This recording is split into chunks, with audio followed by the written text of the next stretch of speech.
የኔ በጣም ወረስት ብለው ደስ የማይል ህይወት የጀመረው እዛ በስራስ ጀምሮ በዘጠናዎቹ እውቁና ተጽዕኖ የፈጠረው ውቤ ከረሜላ አንቺ ካለሽ ሙሉ ነው የተሰኘው አልበም ለአድማጭ ያደረሰው አንቺ ካለሽ ፍቅር ፍቅራችን ያውለ ዋና ርዕሱ አንቺ ካለሽ ነው። የዓለም ግርግር በቃኝ ብሎ እስከ መጨረሻው የቆረጠበትን ሚስጥር ይፋ ሊያደርግ በዚህ በኤግል ፖድካስት ተገኝቷል።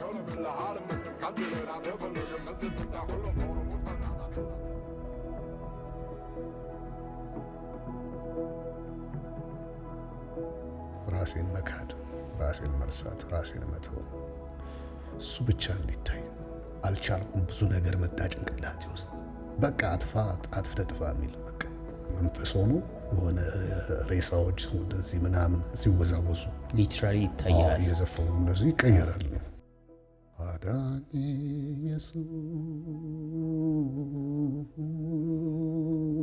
ኢየሱስ ገናና እጄን ሰንሰለት በጥሰው ተመስገን ልበል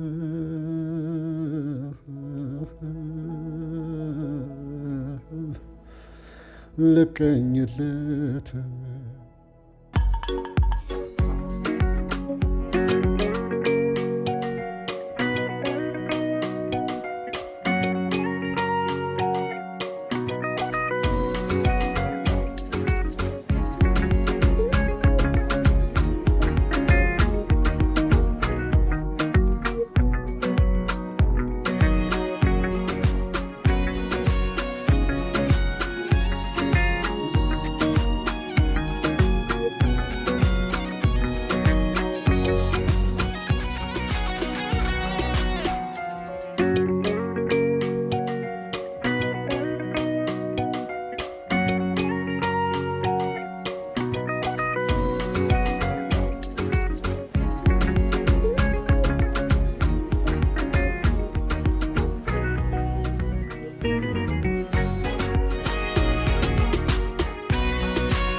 በአንድ ሰዓት በሁለት ሰዓት የተሰራ ስራ ነው። ይሄ ካንቫስ ላይ ምናምን ሲሆን ረጅም ጊዜ ይፈልጋል። አራት ቀናት ምናምን ይፈልጋል።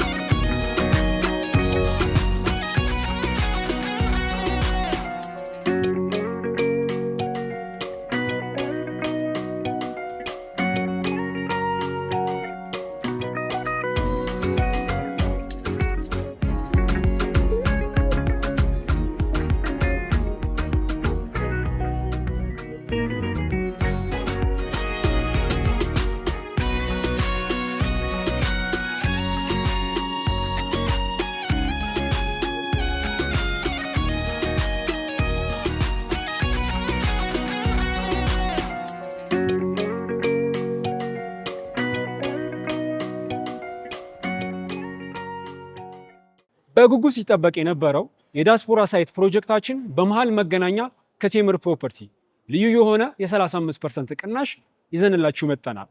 ከስቱዲዮ እስከ ባለ 3 መኝታ ቤት 32 ካሬ በ2.4 ጠቅላላ ክፍያ ከቴምር ፕሮፐርቲ እንዲሁም 40/60 አከፋፈል 40% ከፍሎ 60%ን ቤቱን ሲረከቡ የሚከፍሉበት የክፍያ አማራጮችን አለን። በኮሊደር ልማት ባሸበረቀችው ለንግድም ሆነ ለኢንቨስትመንት ምቹ በሆነችው በፒያሳና በሳር ቤት ከ900 ሺህ ብር ቅድመ ክፍያ ጀምሮ በተለያዩ ካሬ አማራጮች የንግድ ሱቆችን ይዘንላችሁ መጥተናል።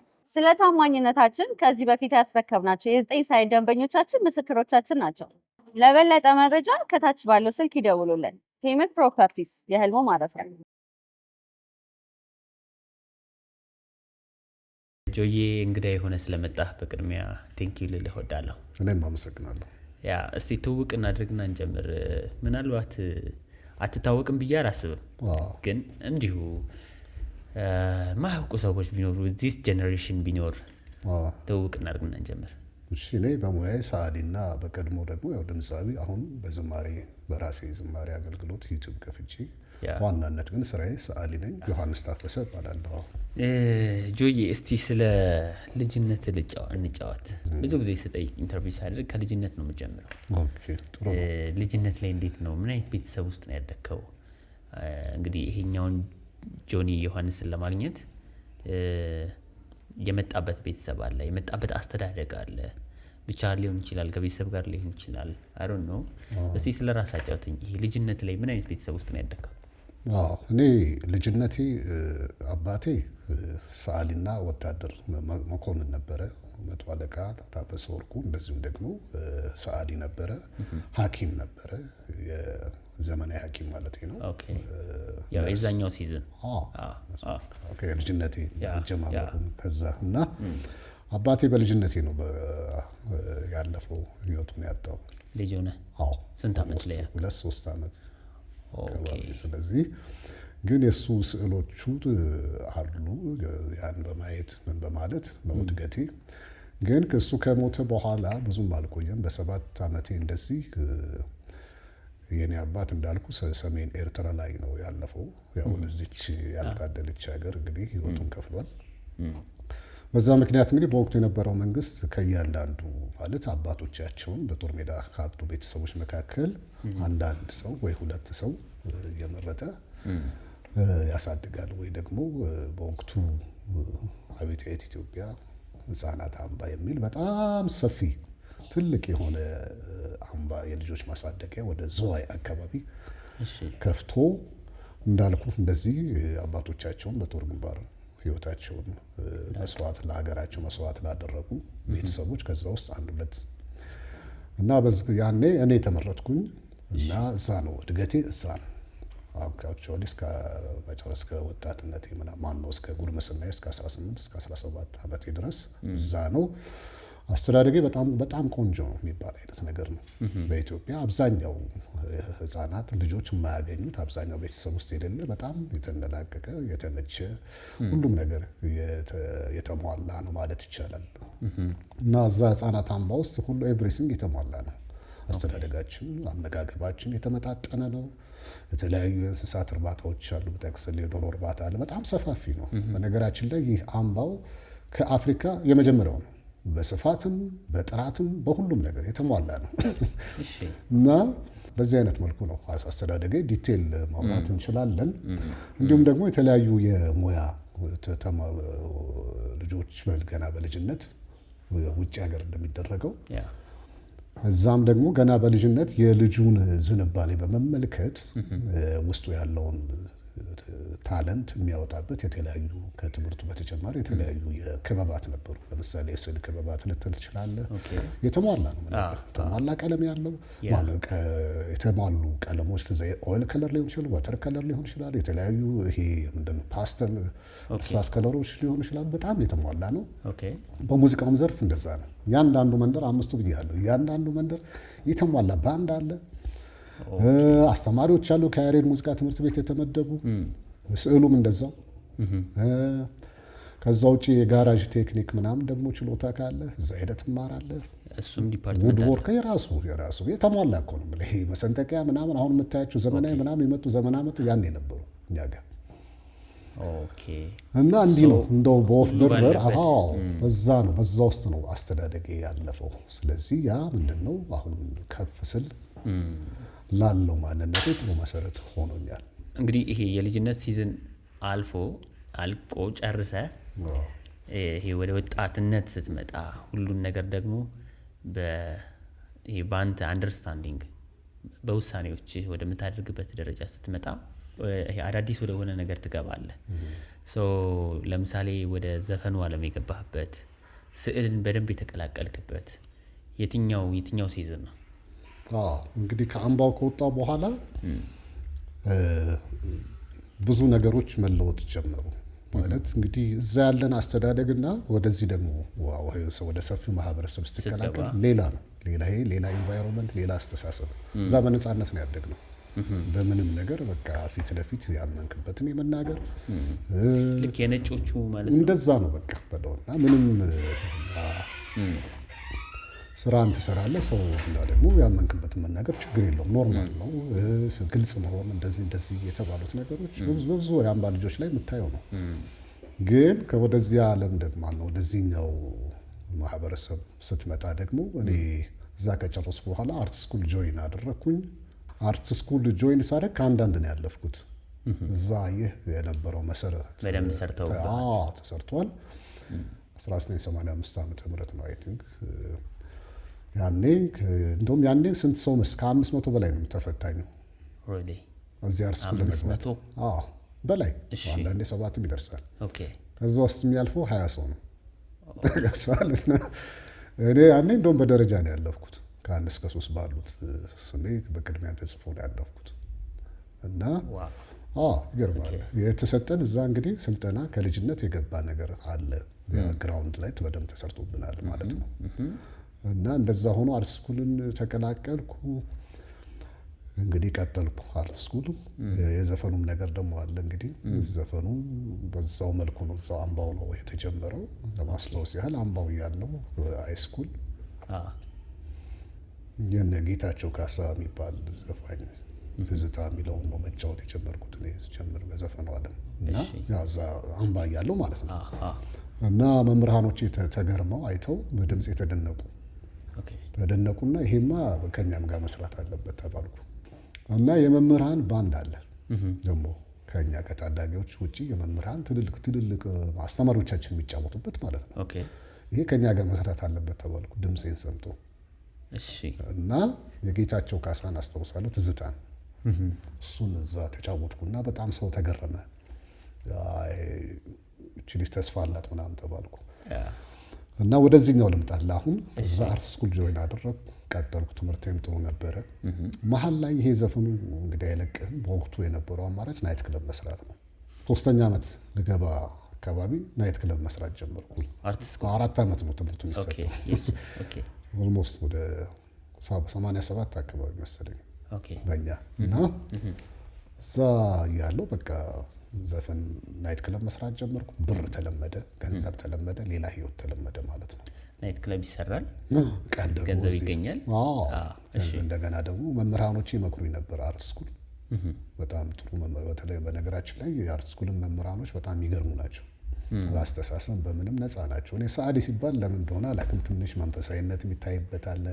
ወደ ሰፊ ዋይዝ ነው፣ እንደዚህ ታጋሽ ነው፣ አይፈርድም ቶሎ በሰው ላይ። እንደዚህ ብዙ ጊዜ ያው እንደዚህ ጥበብ ውስጥ ሰፋ ያለ እይታ ማለት ትንሽ እሱ ሙያው በራሱ እንደዛ ያደርጋል መሰለኝ አላውቅም። እና መምህራኖቼ አዩኝና ይመክሩኝ ነበረ። እና ጆኒ በዚህ እድሜ ከኛ በላይ ደግሞ ብር እያገኘ ይቅርብ ይሄ ነገር በዚህ እድሜ አንተ ገንዘብ በዚህ ደረጃ ማግኘት ትምህርትህን በህይወት ላይ በምን ላይ ተጽዕኖ ያደርግብሃል። ስለዚህ ዝም ብለህ ፎከስ አድርገህ ትምህርትን ጨርስ ይሉኝ ነበር።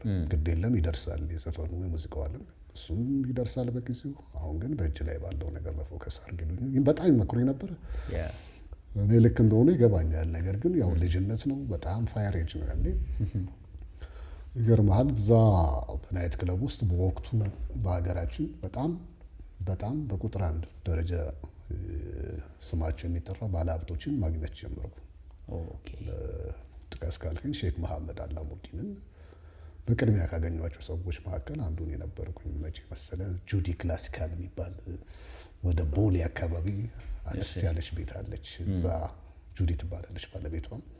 86 መጨረሻ እዛ ነው የጀመሩት ናይት ክለብ ነው። እና ያኔ የሚመጣው የሚዘንበው ገንዘብ ልነግር አልችልም።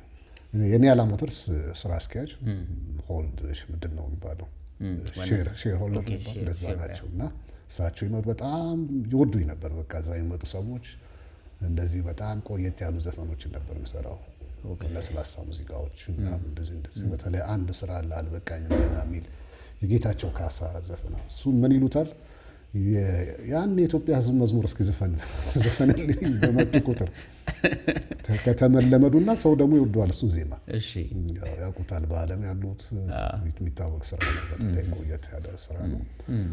እና እኔ በጌታቸው ካሳም አድናቂም የሱ ነው በመሰረቱ ማለት የድምጼም ባህሪ ቤዝ ነው፣ እሱም እንደዛው ነው።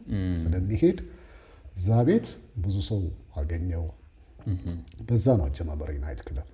ግን በኋላ ያው ወደ ተለያየ ነገሮች ወደ ተለያየ ህይወት ውስጥ መግባት ጀመርኩ። በቃ እንግዲህ ልጅነት ነው፣ ምንም ማስተዋል የለም። ምን አይነት ከባድ ጊዜ ያሳለፍክ እዛ ጋር? እዛ 4ኛ ዓመት ላይ ስደርስ በቃ ምን እስካሁን ትምህርቱን ተምሬያለሁ፣ ስለዚህ አስፈልገኝ ብዬ ዊዝድሮ አላደረግ ያቋረጥኩ ትምህርት ነው። 4ኛ ዓመት 6ኛ ወር ላይ ደርሻለሁ። ይገርምሃል። ቀጥላ ዊዝድሮ አላደረግኩና አይ በቃ እኔ ምን አጨናነቀኝ፣ እዚህ ገንዘብ አገኛለሁ ልጅነት፣ ይሄ ደግሞ ትምህርቱ እውቀቱን አግኝቻለሁ። ዋናው ታለንት ነው የምንለው ደግሞ ትንሽ እንትን ነገር ነበር፣ መፈክር ነበር። መምህራኖቼ መክሩኝ ነበር። ከዛ በቃ አቋረጥኩ። ዊዝድሮ አላደረግ 2ኛው ዓመት በሚቀጥለው ለመቀጠል ሞክር። በቃ ይሄ ክለቡ ህይወት ተቆጣጠረኝ ሙሉ በሙሉ። አዎ ተቆጣጠረኝ። እዛ እውነቱን ነው መቼም እንግዲህ አሁን በጌታ ፊት ስላለን እዛ በቃ እናቋረጥኩ። ክለብ መቀጠል ጀመርኩ። አልፎ ስዕል እሰራለሁ ቀን ጊዜ ሲኖረኝ፣ ግን አብዛኛው የሙዚቃው የናይት ክለብ አልበም መስራት ምናምን ልምምዶች ሁሉ ተጀመሩ። ግን በናይት ክለብ ህይወት ውስጥ ነገሮች በቃ የጀመሩት ምንድነው፣ እኔም ሰዎችን መምሰል ጀመርኩ። ማለት እዛ ላይ መጠጥ አለ፣ ስካር አለ፣ በጣም ብዙ ነገሮች አሉ። ሙዚቃ እንላለን እንጂ ወይም ደግሞ ዘፈን እንላለን እንጂ ፓኬጁ ብዙ ነው በውስጡ ያለው በእውነት። እና ነገሮች እንግዲህ የተቀየሩ መጡ። እኔም ወደ መጠጥ መግባት ጀመርኩ። ለእንቅልፍ ተብሎ ደግሞ ጫት ጥቅም አለ። ያው ታላላቆችን አይተን ትጀምራለህ። እዛው ተከታይ ነው ኢንቫይሮንመንትና አካባቢ ነው የሚመስለው ሰው እና በኋላ መረዳት መጣልኝ። ምንድነው በቃ ዘፈን አሻሻጭ እንደሆነ የብዙ ነገሮች ማሻሻጥ ነው ለካ እዛ የተሰራው እንጂ በልጅነት ጥበብ ብለን ሙዚቃ ብለን የምናስበው ነገር አልነበረም። ተረዳኝ አባባሌ። እንደዚሁ በየዋህነት ሙዚቃ ጥበብ ነው፣ ፍቅር ማለት ነው። ሙዚቃ ቶል ሆኖ የተለያዩ መልካም ነገሮችን ማስተላለፍ ይቻላል በውስጡ በእሱ አማካኝነት እንል ነበር። ነገር ግን በኋላ ግን ሳይ እዛ ምንድን ነው ሰዎች ሙዚቃን የሚፈልጉት ያው ለትዝታ ወደኋላ ለመሄድ ወይ በዘፈን ኃይል በመጠጥ አለ፣ ዳንኪራው አለ፣ ጭፈራው አለ፣ ወይ ትዝታ ለስላሳ ነገር ቢሆን እዛ ውስጥ ደግሞ ሌሎች ነገሮች አሉ። ትክክል ነው። ሴቶች ይመጣሉ። የዛ ማሻሻጫ ወይ መጠጡን ሰው እንዲጠጣ ማስቀጠያ ሰው ነዳጅ ነው የሚሆነው ዘፈኑ እንጂ ወደ መልካም ነገር የሚመራ ሆኖ አላገኘሁትም። አርትነቱ ወደ ጥሩ ነገር የሚቀየር ሳይሆን ለሌላ ጥቅም ማዋያ ነው። አሁንም እንደዛው ነው። ምንም የማይካድ ሀቅ ነው። እና ያ ደግሞ እኔን ተጋጨብኝ።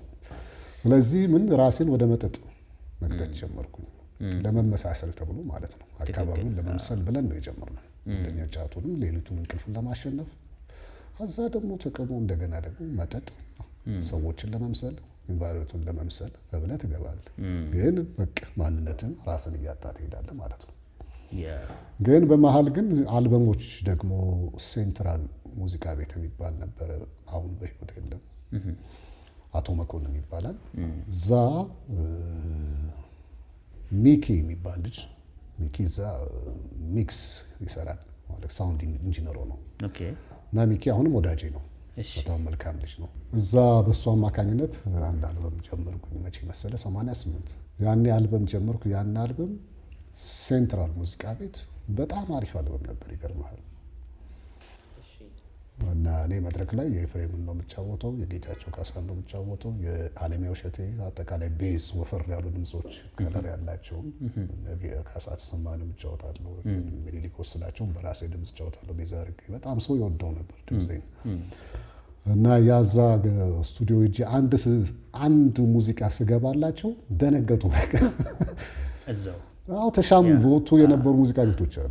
አሁን ሴንትራል ሙዚቃ ቤት እነ ዋሊያ እንደገና ደግሞ የሴንትራል ሙዚቃ ቤት ፀሐይ የሚባል አይቤክስ ነው።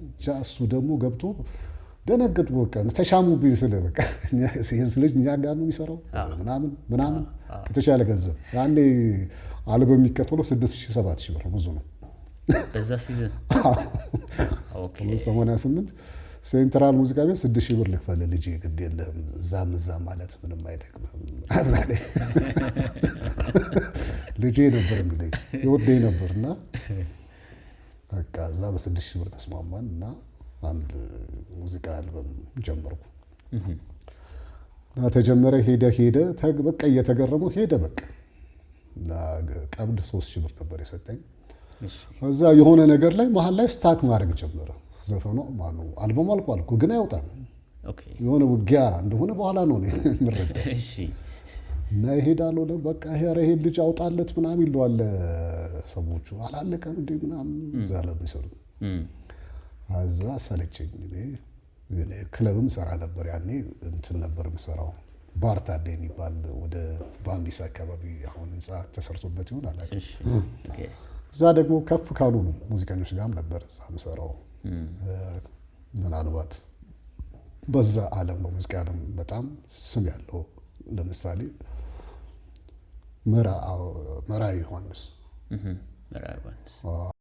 አልማዝ የሚል ከሱ ጋር ሰራ ነበር እዛም ብሩ አለ ምን አለ ግን በጣም ኢየሱስ የሚሉት ኦልሞስት ተጀምሮ ነበር።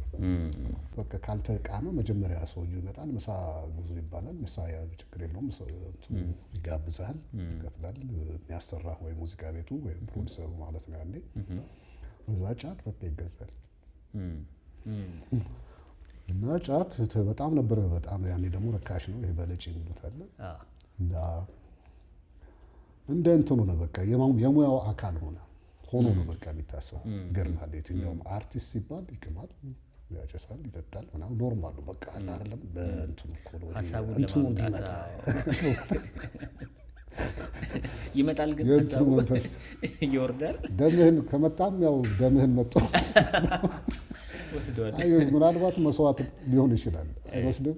አሁን ሳስበው መስዋዕት እኮ ነው። ደምህን ይወስደዋል፣ እድሜህን ይወስደዋል፣ ጊዜህን ይወስደዋል፣ እንቅልፍህን ይወስደዋል። ከዛ ጠብ የሚል ዜማ ወይ ደግሞ አስጨናቂ ነው። አሁን እኮ እኔ አሁን በጌታ ሆኜ አንድ ዜማ ስሰራ እኮ በደቂቃ ነው አንድ ዜማ ስሰራ ሌሊት ተነሳውና ደስ እያለኝ ማንጎራጎር ስጀምር ፈሰሰ። እዛ ስልኬን አወጣው ቀረስኩት። ምንም በቃ ሰላም ነው። አዎ ጊዜ አይወስድ። ያኛው ዓለም ግን አየህ ከአንተ የሚፈልገው ነገር አለ። ልጅነትን ይወስድ ይበላብሃል። ደምህን መጥቶ ነው በቃ አንድ ነገር ጠብ ሲያደርግ መንፈስ ቅዱስ እኮ አሁን ምን 10 ደቂቃ 10 ዜማ ይሰጥሃል በቀላሉ ምንም ሰዓት በጣም ዲፈረንስ አለው። እና ወደ ጨዋታዬ ስመለስልህ በዛ አይነት መልኩ ቀጠለ እንግዲህ እና ያ አልበም በቃ ሰውየው ይወደኛል በክለብ ሁሉ የት ነው የምትሰራው እያለ ይመጣል። እዛ ከጁዲ ከለቀኩ በኋላ 90 ላይ ሀበሻ ሬስቶራንት የሚባል አለ። የቱ ጋር መሰለህ? ፒኮክ አወቀው? ፒኮክ አዲስ ከእሱ አጠገብ ማለት ነው። ያኔ በጣም ታዋቂ ነው፣ በምግቡ ይታወቃል በጣም። እዛ ደግሞ መስራት ጀመርኩ። የክለቡ ህይወቱን ቀጠለ። እዛ እንደገና 96 ዓመተ ምህረት ላይ ይሄ ውቤ ከረሜላ የሚለው ሙዚቃ የተካተተበት ሌላ አልበም። እዚህኛው የመጀመሪያው አልበም ላይ ነው አይደለም? የመጀመሪያው በቃ ቀረ። እኔ ደከመኝ መመላለስ እና ተውኩት። እኔ በኋላ ሳስበው ያው ውጊያ ነው ገብቶሃል። ምን መሰለህ ያኛው የጨለማው ዓለም ይሄ በቃ እንዳያማጥረው እንዳይበላግፈው አንተ እድሜህን ተስፋ እንዲህ ያደረከ ርቀት እያሳየ ስትከተለው አንተ እድሜ በቃ እየሄደ ነው የለህም ወይ ራስን ምንም በቃ። ሁለት ደግሞ ዘፋኝ የሌሎች ሰዎች እስረኛ ነው። አንደኛ በእንትንም ብትመለከተው እስረኛ ነው ስለ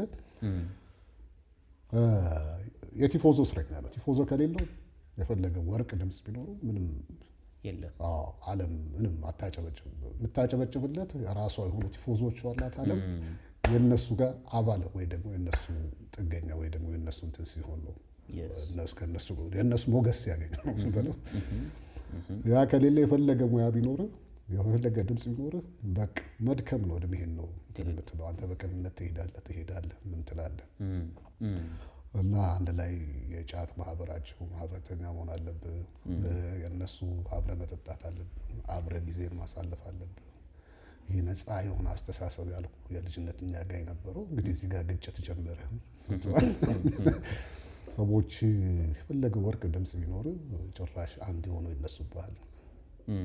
ሞቷል። በዛኛው ዓለም ደግሞ የባሰ ነው። ይሄ የዘፈኑ ዓለም የምቀኝነት፣ የክፋት፣ የተንኮል፣ የአድማ የመሳሰለው ምሽግ ነው። ከሱሱ ባሻገር ማለት ነው። ይሄ ግልጽና ግልጽ ነው እና እግዚአብሔር ረድቶ ምን ብሎ ካልሆነ በስተቀር ያ በጣም ገዳይ የሆነ እንትን ነው። ገዳይና ርህራሄ የለውም። ብታጠፋ እንኳን በቃ እንዲህ ነው ተብሎ አዲስ ስም ይወጣልሃል። እነሱ የሚያደርጉት ነገር ከአንተ የባሰ ነገር ያደርጋሉ። እኔ እንዳልኩ ያው በጌታ ፊት ነው የምናገረው፣ አልዋሽም። በመመሳሰል የጀመርኩት መጠጥ ነበረ፣ እጠጣለሁ፣ ግን ሰው ላይ አልደርስም። ግን ያቺ ነገር አንተ ጋር ትገንና ገብቶሃል። የፈለገ ዜማ ብታመጣ የፈለገ ወርቅ ድምፅ ቢኖር በቃ አያበሉም፣ አያስጠጉም። ግን ደግሞ ትታገላለህ እንዳልኩ ነው። በዛ ቀጠለ 96 ላይ ግን ይሄ ገበሬ የተሰኘው አልበም በማስተር ሳውንድ ሙዚቃ አማካኝነት ተሳካልኝ፣ ወጣ። ውቤ ከረሜላ ውቤ ከረሜላ እሱ ተሳካ፣ ወጣ። እሱ ሙሉ አልበም ነው። ቅድም እያጫወትከኝ ነበር። ሙሉ አልበም ገበሬ ይሰኛል። እሱ ዘፈን ያንተ ነው? ውቤ ከረሜላ የኔ ነው። ዜማው የኔ እኮ ነው። ከሳምቦርድ ጋር ነው። ሳምቦርድ ፊቸሪንግ ነው። ከእሱ ጋር ብዙ ፊቸሪንግ ፊቸሪንግ ማለት የራፕ ክፍሏ አለች አይደል? መለፍለፍ ማለት ነው። እኔ እንደውም የእሱ ዘፈን ሆኖ አንተ ፊቸሪንግ የገባህ ነበር የመሰለኝ። ኧረ ዜማው እኮ ዜማው ግጥሙ የኔ ይገርምሃል። ሜሎዲው ነው። አሁን ይኸውልህ ልዩነቱን መሰለህ። አሁን ዜማ ሙዚቃ ዜማ አለው። ያ ዋናው ዜማ ወይ ደግሞ ዘፈን ግጥም ዜማ አድርገህ የምትሰራው አለ አይደለም? መሀል ላይ አንዳንድ ጊዜ አዘጋጁ ወይም ደግሞ ራሱ ዜማ ደራሲ ሊሆን ይችላል ወይ አዘጋጁ ሊሆን ይችላል የሚሰሩ እዚህ ጋር ፊቸሪንግ ቢገባ ወይ ደግሞ በድምፅ መለፍለፍ ወይ ግጥሙን በድምፅ ማለት ራፕ ማድረግ ማለት ነው።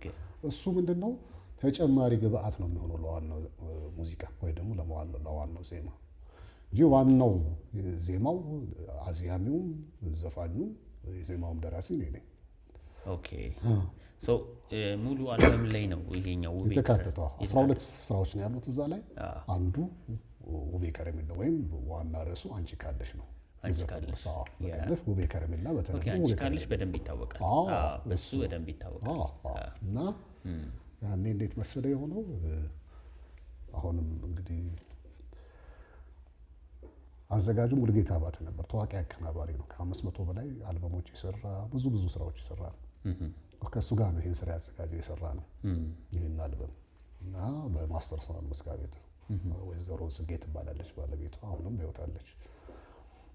እዛ ነው ስናዘጋጅ ይሄ ዘፈን ስንሰራው ጆኒ መሀል ላይ ይሄ ፊቸሪንግ ወይ ደግሞ ራፕ ቢደረግበት ጥሩ ነው ብሎ እሱ ሀሳቡን አመጣ። እዛ በወቅቱ ከነበሩት ራፕ ከሚያደርጉ ዘፋኞች መካከል ጆኒ ራጋ ነበር ካወቀው። አንዱ ደግሞ ሳምቦት።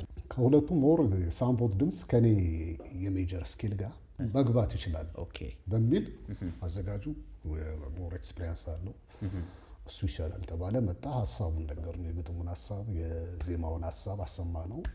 ከዛ የራሱን ደግሞ እዛ ውቤ ከረሜላ በሚለው እሱ ትንሽ ነገር ጻፈ። ከዛ ገባ። ከዛ የሚከፈለው ተከፈለው፣ በቃ ተለያየን። ታሪኩ እንደዚህ ነው። እና ቀደም ብሎ ይሄንቺን ነጠላ ዜማ ለቀቅናት።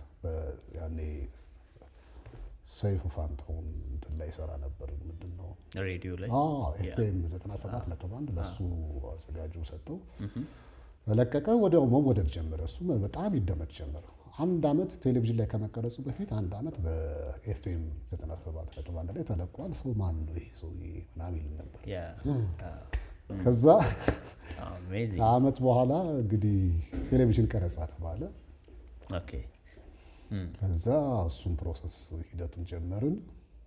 ከዛ የቀጠሮ ዕለት ሳምቦድ ምን ቢያደርግ ጥሩ ነው እና ዋናው ስራ በኢንትሮዳክሽን ነው የሚጀምረው፣ በሙዚቃ እሺ በሙዚቃ ነው የሚጀምረው። ከዛ ሙዚቃውን ብሎ እኔ እገባለሁ። እኔ 3-4 ቨርስ ከሄድኩ በኋላ መሀል ላይ ራፕ ያደርጋል እሱ። ከዛ እንደገና እኔ እገባለሁ። 3-4 ከሆነ እሱ አጠር አድርጎ ራፕ አድርጎ ይጨርሳል። እንዲህ ነው ዋናው አልበሙ ላይ ያለው ስራ። ከዛ ግን ይሄ ቀደም ብሎ ከዲጄ ፋትሱ ጋር ተነጋግሮ እሱ ሌላ ስራ መጣ ማለት እንትኑን ቀየረው። ምንድነው ኦርደሩን ቀየረው፣ አገባቡን ምን አረገው? እዛ እኔ ምንም አላውቅም። ልክ የቀረጻው ቀን ቴሌቪዥን ጣቢያ ሄድን። ኢቲቪ ማለት ነው የኢትዮጵያ ቴሌቪዥን። እዛ ሄድን። ልክ ስቀርብ ጆኒ ብለው ሁለቱም አሉ፣ ዲጄ ፋትሱ እና ሳምቦድ ቆመዋል። ዘግቼ ነው የደረስኩት። ያኔ ክለብ ሰራ ነበር። በቃ ዝም ብሎ አስቸኳይ ነው። ምንም ቀድሞ አልነገሩኝም። ከሳምንት በፊት ሊነገር ይገባ ነበር አይደል? ተደውሎ እንደውም ቤት ነው፣ ኧረ ተደውሎልሃል፣ ቀረጻ አለ ተብለሃል ምናምን አሉ። ያኔ ሞባይል የለም ምን የለም፣ በቤት ስልክ ነበር። ተፈልገህም ሊሆን ይችላል። አዎ ተፈልገህም ሊሆን ይችላል። ኧረ ሌላም ታሪክ አለ ነገር አለ እና ከዛ በኋላ ምንድን ነው ምናምን እንደዚህ ተብለሃል፣ ሰኞ ጠዋት 3 ሰዓት መድረስ አለብን ፍጠን። ኧረ እኔ አልተዘጋጀሁም፣ አሁን ክለብ ምናምን አድሬ እንዴት ሆኜ ነው ምናምን። በቃ ሂድ ግድ የለም እንጂ ታሪክ ነው በቃ ዝም ብለህ ገብተህ ምናምን በቃ እንዳያመልጥ ሲሉኝ እኔ ምንም ማገናዘብም አልነበረም። ዝም ብዬ ሄድኩኝ። ቆመው እየጠበቁኝ ነው። እዛ ሳምቦዶዬ እንግዲህ የተቀረጸውን አሰማኝ፣ አዲሱ ነው። እሺ ሌላኛው አሁን ምን አድርጎልሃል እሱ? ቅድም እንደነገርኩ ነው ኦርደሩ፣ ትክክለኛ ኦርደር ቀይሮት እሱ የመጀመሪያውን ኢንትሮዳክሽኑ ሙዚቃው ላይ አይደለም እኮ ሙዚቃ ኢንትሮዳክሽን አለ አይደል? እሱን አስወጥቶ ራሱን አደረገው፣ የራሱን አደረገው። ኦኬ ከሱ እንዲጀምር እሱ ጀምሮ ከዛ እኔ እንድገባ ከዛ መሀል ላይ እሱ ከዛ እኔ እንድገባ ከዛ መሀል ላይ እሱ። አየህ በጣም ትልቅ የሆነ ብልጠት አለበት እዚህ ላይ። እኔ ግድ የለኝም፣ ያው ሜንታሊቲ ሳሊ ነው። ምንም ለነሱ የመሽቀዳደምና ነገሮችን ይሄ ታዋቂነት ምናምን ጉዳይ ብዙም ምንም አይመስለኝም። እኔ ሙያውን ማስቀደምና ዝም ብሎ በቃ የሚያቆየኝም የነበረው ለረጅም ጊዜ የሆነ በሙያ አንድ ነገር መትከልና ማለፍ የሚለው ነገር ነው እንጂ እንደዚህ ቸኩሎ ታዋቂ መሆንና ዝናን የማጋበስ ነገር አልነበረም። ኦነስትሊ አሁንም በጌታ ፊት ነው የማወራው። እና ሰማሁ፣ ምንም ማድረግ አልቻልኩም። ካሜራ ተደቅኗል እኮ 3-4 ካሜራ ተደቅኗል እዛው ኢቲቪ ስቱዲዮ ማለት ነው። መመለስ አልችልም። ስለዚህ እሺ ያልኩኝ አይሆንም ማለት አልችልም። አዎ ሼም ያዘኝ እንግዲህ ሳልዘጋጅ እየደበረኝ እሱ በቃ 2 ጊዜ 3 ጊዜ ነው የተቀረጸው። ሳምቦድ በቃ እየዘለለ ምን እያለ እንደራሱ ዘፈን እንግዲህ ሰራው። እኔም ተቀረጽኩ። ከዛ ተለቀቀ። ሶ እንግዲህ ምን ሆነ አሁን ሳምቦድ የኔ ነው ብሎ እስከ ማለት የመድረስ ነገር ነው በሰዓቱ። ኦፍ ኮርስ አሁን እንደዛ አይነት ሽፍት ያደረገ ነገር ካለ ይመስላልም ደግሞ የሚያስበውም እንደዛ ሆነ። ዝም ብዬ ግን የሚያውቁት ያውቃሉ፣ ግን ደግሞ ባለሙያዎች ያውቃሉ። ከራሱ ቢያስቀድመውም እሱ ዜማው የትኛው ሜሎዲ እንደሆነ የትኛው ዋና አገባቡ ይታወቃል። ታውቀዋለህ እኮ ሰው ሲያዜምና ራፕ ሲያደርግ ይታወቃል። ስለዚህ በቃ አለፈ። በዛ አይነት መልኩ ነው የዚህ ዘፈን አመጣጥና አወጣጥ። ከዚያ በኋላ ቫይራልነት መጣ። ይሄ መታወቁ ከዚያ በኋላ ነው የሚመጣው። አሁን በአካል ተገለጥኩ በቴሌቪዥን የመጀመሪያ ጊዜ። ምን ይላሉ መሰለህ አንዳንድ ሰዎች እንደውም እንዴ ያን የሚያክል ወፍራም ግዙፍ ድምፅ ከዚህ ነው የሚወጣው የሚል አስተያየት። ክለብም ባይዘው እንደው ገጠመኝ ንገረኝ ካልከኝ እዛ ጁዲስ ክላሲካል ሲሰራ አንድ ፓይለት ነበረ፣ ታዋቂ ፓይለት ነው ስሙ ይቆየልና እዛ ይመጣል። በቃ የኔን ድምፅ ይወደዋል፣ ይሰማል። አንድ ቀን ነይ እስኪ አንቺ ምናምን ብሎ ጠራኝና እንዴት ነው ድምፅሽ 100 ኪሎ ነው፣ አንቺ ግን 50 ኪሎ ነው ይሳለኝ። እና አሁንም እንደዛ ነው የሆነው። እንደዛ ነው ሰው አሁን በአካል ሲያየኝ እንደ ከዚህ ሰውዬ ነው ከዚህ ልጅ ነው ምናምን ይወጣው ምናምን የመገረምና እንዳልከውም እንግዲህ ዝናውም ታዋቂነቱም ከዛ ጊዜ ነው የጀመረው። እንደዚህ ነው እንግዲህ ዘፈን አመጣጥ። እውቅና እንዴት ነበር የመጀመሪያ ጊዜ ስታስተናግደው? እንግዲህ ምንም ሌላ ፍልስፍና ውስጥ ገብቼ ነበር በወቅቱና የስዕል ሁኔታና እንትን ይቆጨኝ ነበር። ስዕሉም ከዚህ ጋር የተያያዘ ነበር። ጎን ለጎን እሰራ ነበር እና እንደነገርኩ ይሄ የዘፈኑ ዓለም ዝም ብሎ ሆይ ሆይታ እንደሆነ የተረዳው የመጣሁበት ነው። ሞር የሰው ልጅ እንደዚህ ከዘፈን ዓለም ይልቅ በግጥም በድርሰት ሞር ሀሳቡን ቢያስተላልፍና ቢያስቀምጥ ለታሪክም የተለያዩ በቅርስ ሆኖ ሊዘልቅ ይችላል። የዘፈን ግን ሰው አረዳድና እንትኑ ይቻላል በሙዚቃ ብዬ አስብ ነበር ያኔም። ያን ግን ማርኬቱ ግን የሚፈልገው የነበረው ጊዜያዊና ገንዘብ ሊያመጣና በአጭር ጊዜ ውስጥ ገንዘብ ታርጌቱ የሆነ የኮንቴንት ያለው የሙዚቃ ወይ ዘፈን ሀሳብን ነው ሰውም የሚቀበለው እንደዚህ አይነት ነገር ነው። ለምሳሌ እዛ ላይ ገበሬ የሚል ስራ ሰርተን ነበረ። እሱ አሁን ትንሽ ከውቤ ከረሜላ ጥልቀት ያለው ነው ግጥሙ። በሀሳብም ደረጃ በሀሳብም ደረጃ ገበሬ ለዘመናት የሀገራችን የኢኮኖሚ የጀርባ አጥንት ነው ብለን መወደስ ካለበት ገበሬ ነው፣ የግብርና ሙያ ነው በሚል ስራ ነው አለ እስካሁን ዩቲዩብ ላይ። እሱ ያን ያህል አልተደመጠም እና ሰው ይሄ ጊዜያዊና ዝም ብሎ ነፋስ የሆነ ወቅታዊ ነገር ትራንዚሽን እንትንም ይፈልግ ውስጥንም ያነቃቃ ስጋዊ ምኞትን ሀሳብን የሚያነቃቃ ነገር ላይ ያተኩራል ማለት ነው የሚል ዝም ብሎ በወፍ በረር ግንዛቤዎች ያስኩበትን ጊዜ ስለሆነ ያኔም ግን ጥረቴን አላቆምኩም እንደዚህ ጥልቀት ያሉ ስራዎችን ለመስራት። ግን ማርኬቱ ግን ሌላ ነው የሚፈልገው። እኔ ውቤ ከረሜላ የሚለው ዘፈን እያቃለልኩ አይደለም፣ በዜማ እኔ ነው የራሴን ስራ አላቃልም በችል። ግን አጠቃላይ ያለው እውነታ ምን ይመስላል የሚለውን ነው። በኋላ ያ ነገር ግን እየባሰበት ነው። እንደውም በእኛ ጊዜ ይሻል ነበር የሚሰሩት ዜማዎች፣ ግጥሞች የተሻሉ ነበር ማለት ይቻላል። ትንሽ ኮሚትመንቱም ነበረ እንዳልኩ የሙያው ፍቅር መስዋዕትነት እንከፍላለን በዛ መልኩ እንዳልኩ ጥልቀት ያለው ስራ ለመስራት እና በዛ አይነት ሁኔታ ቀጠለ። ያው የክለብ ህይወቱንም እንደዛው ነው እና ነገሮች ግን በቃ በህይወቴ በጣም ህይወቴ እንትን ምስቅልቅሉ ሆነ መውጣት ጀመረ። ተዋል ዘፈን ደግሞ ስታወጣ ጨነኛ ስትሆን ሰው በኢኮኖሚ የሚጠብቀው ነገር አለ። ተዋል ለየት ያለ ነገር እየተሻለ ይመጣል ምናምን ያስባል ከቤተሰብ ጀምሮ። ግን እኔ በቃ ግድ አጣሁ ለዛ እና ምንም ነገር ይሄ ዘፈን ዓለም የሙዚቃው ዓለም በጣም በቃ እንደዚህ ከሆነ ምንድን ነው ግን መውጫ ቀዳዳ አልነበረኝም። ከመታገል ብቻ ነበር። በዛ ውስጥ ምንድን ነው ሰዎች መጠቀሚያ ትሆናለህ። ናይት ክለብ ውስጥ ለምሳሌ አሁን በእኛ በሙያተኞቹ ሌሎች ይበለጽጋሉ፣ ሌሎች ጥቅም ያገኛሉ። እኛ በደሞዝ ነው የምንሰራው እና 96 እንደዛ አለፈ። ይሄ አልበም ወጣ። እንደዚህ ዝናው ያኔ ነው እንዳልከው የመጣው። እዛ ግን በክለብ ህይወት ውስጥ በዛ ነው በቃ ህይወቴ ተተብትቦ ያለው እዛ ባለው ነገር ነው።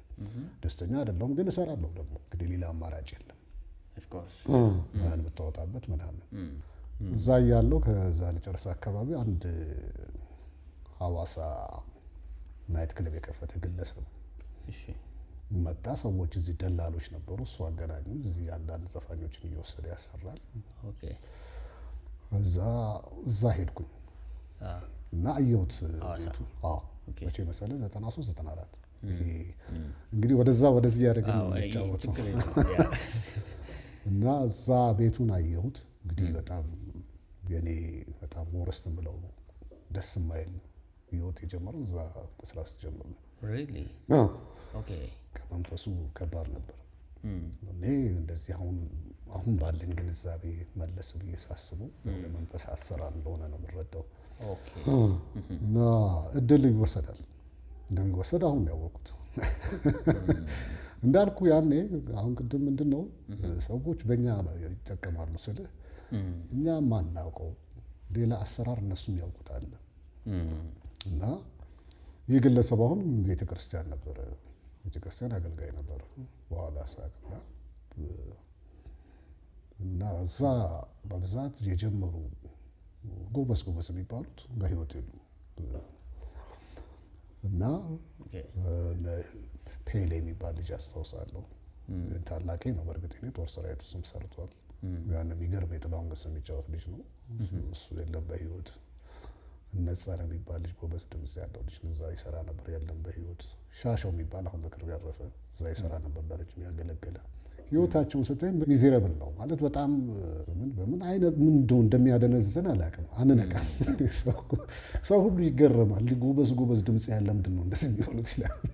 እዛ ሆናችሁ? አዎ እዛም በሌላም ነገሩ ያ ብቻ አይደለም። በሌሎች ክለቦችም እንደዚህ አይነት ነገሮች እንደዚህ ባይጋነንም አለ እና ሰውየው ግን ገንዘብ አይከፍልም፣ ግን አስቦ የሚያስቀምጥበት የራሱ የሆነ ነገር አለው። ገንዘብን በ15 ቀን ምናምን ደግሞ ሲደርስ 15 ቀን ቆይቶ ነው የራሱ ሰርክል ከአዲስ አበባ ያመጣቸውን በተለይ በሰርክል ውስጥ የማንተን ማለት የማቆየት ገንዘብ ከሰጧቸው ይሄዳሉ የሚል ብቻ ምን እንደሆነ ብቻ ደንዝዘን ነው እንግዲህ። አሁን በእርግጥ እኔ በክርስቶስ አዲስ ፍጥረት ነኝ። የኋላዬን እንዲሁ ምናልባት ኔክስት ለሚመጡ ይቅርታንም ተምሬያለሁ። ይቅር ማለትም ተበድያለሁ። ብዙ ነገር አይቻለሁ በዛ በዘፈኑ ዓለም በክለብ ውስጥም በዚህ ግለሰብ ቤት ውስጥም።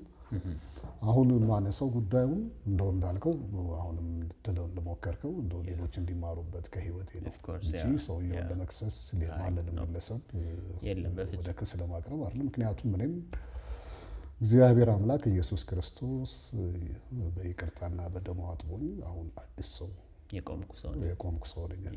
ስለዚህ አሁን ሌሎች ላይ ለመፍረድ አይደለም።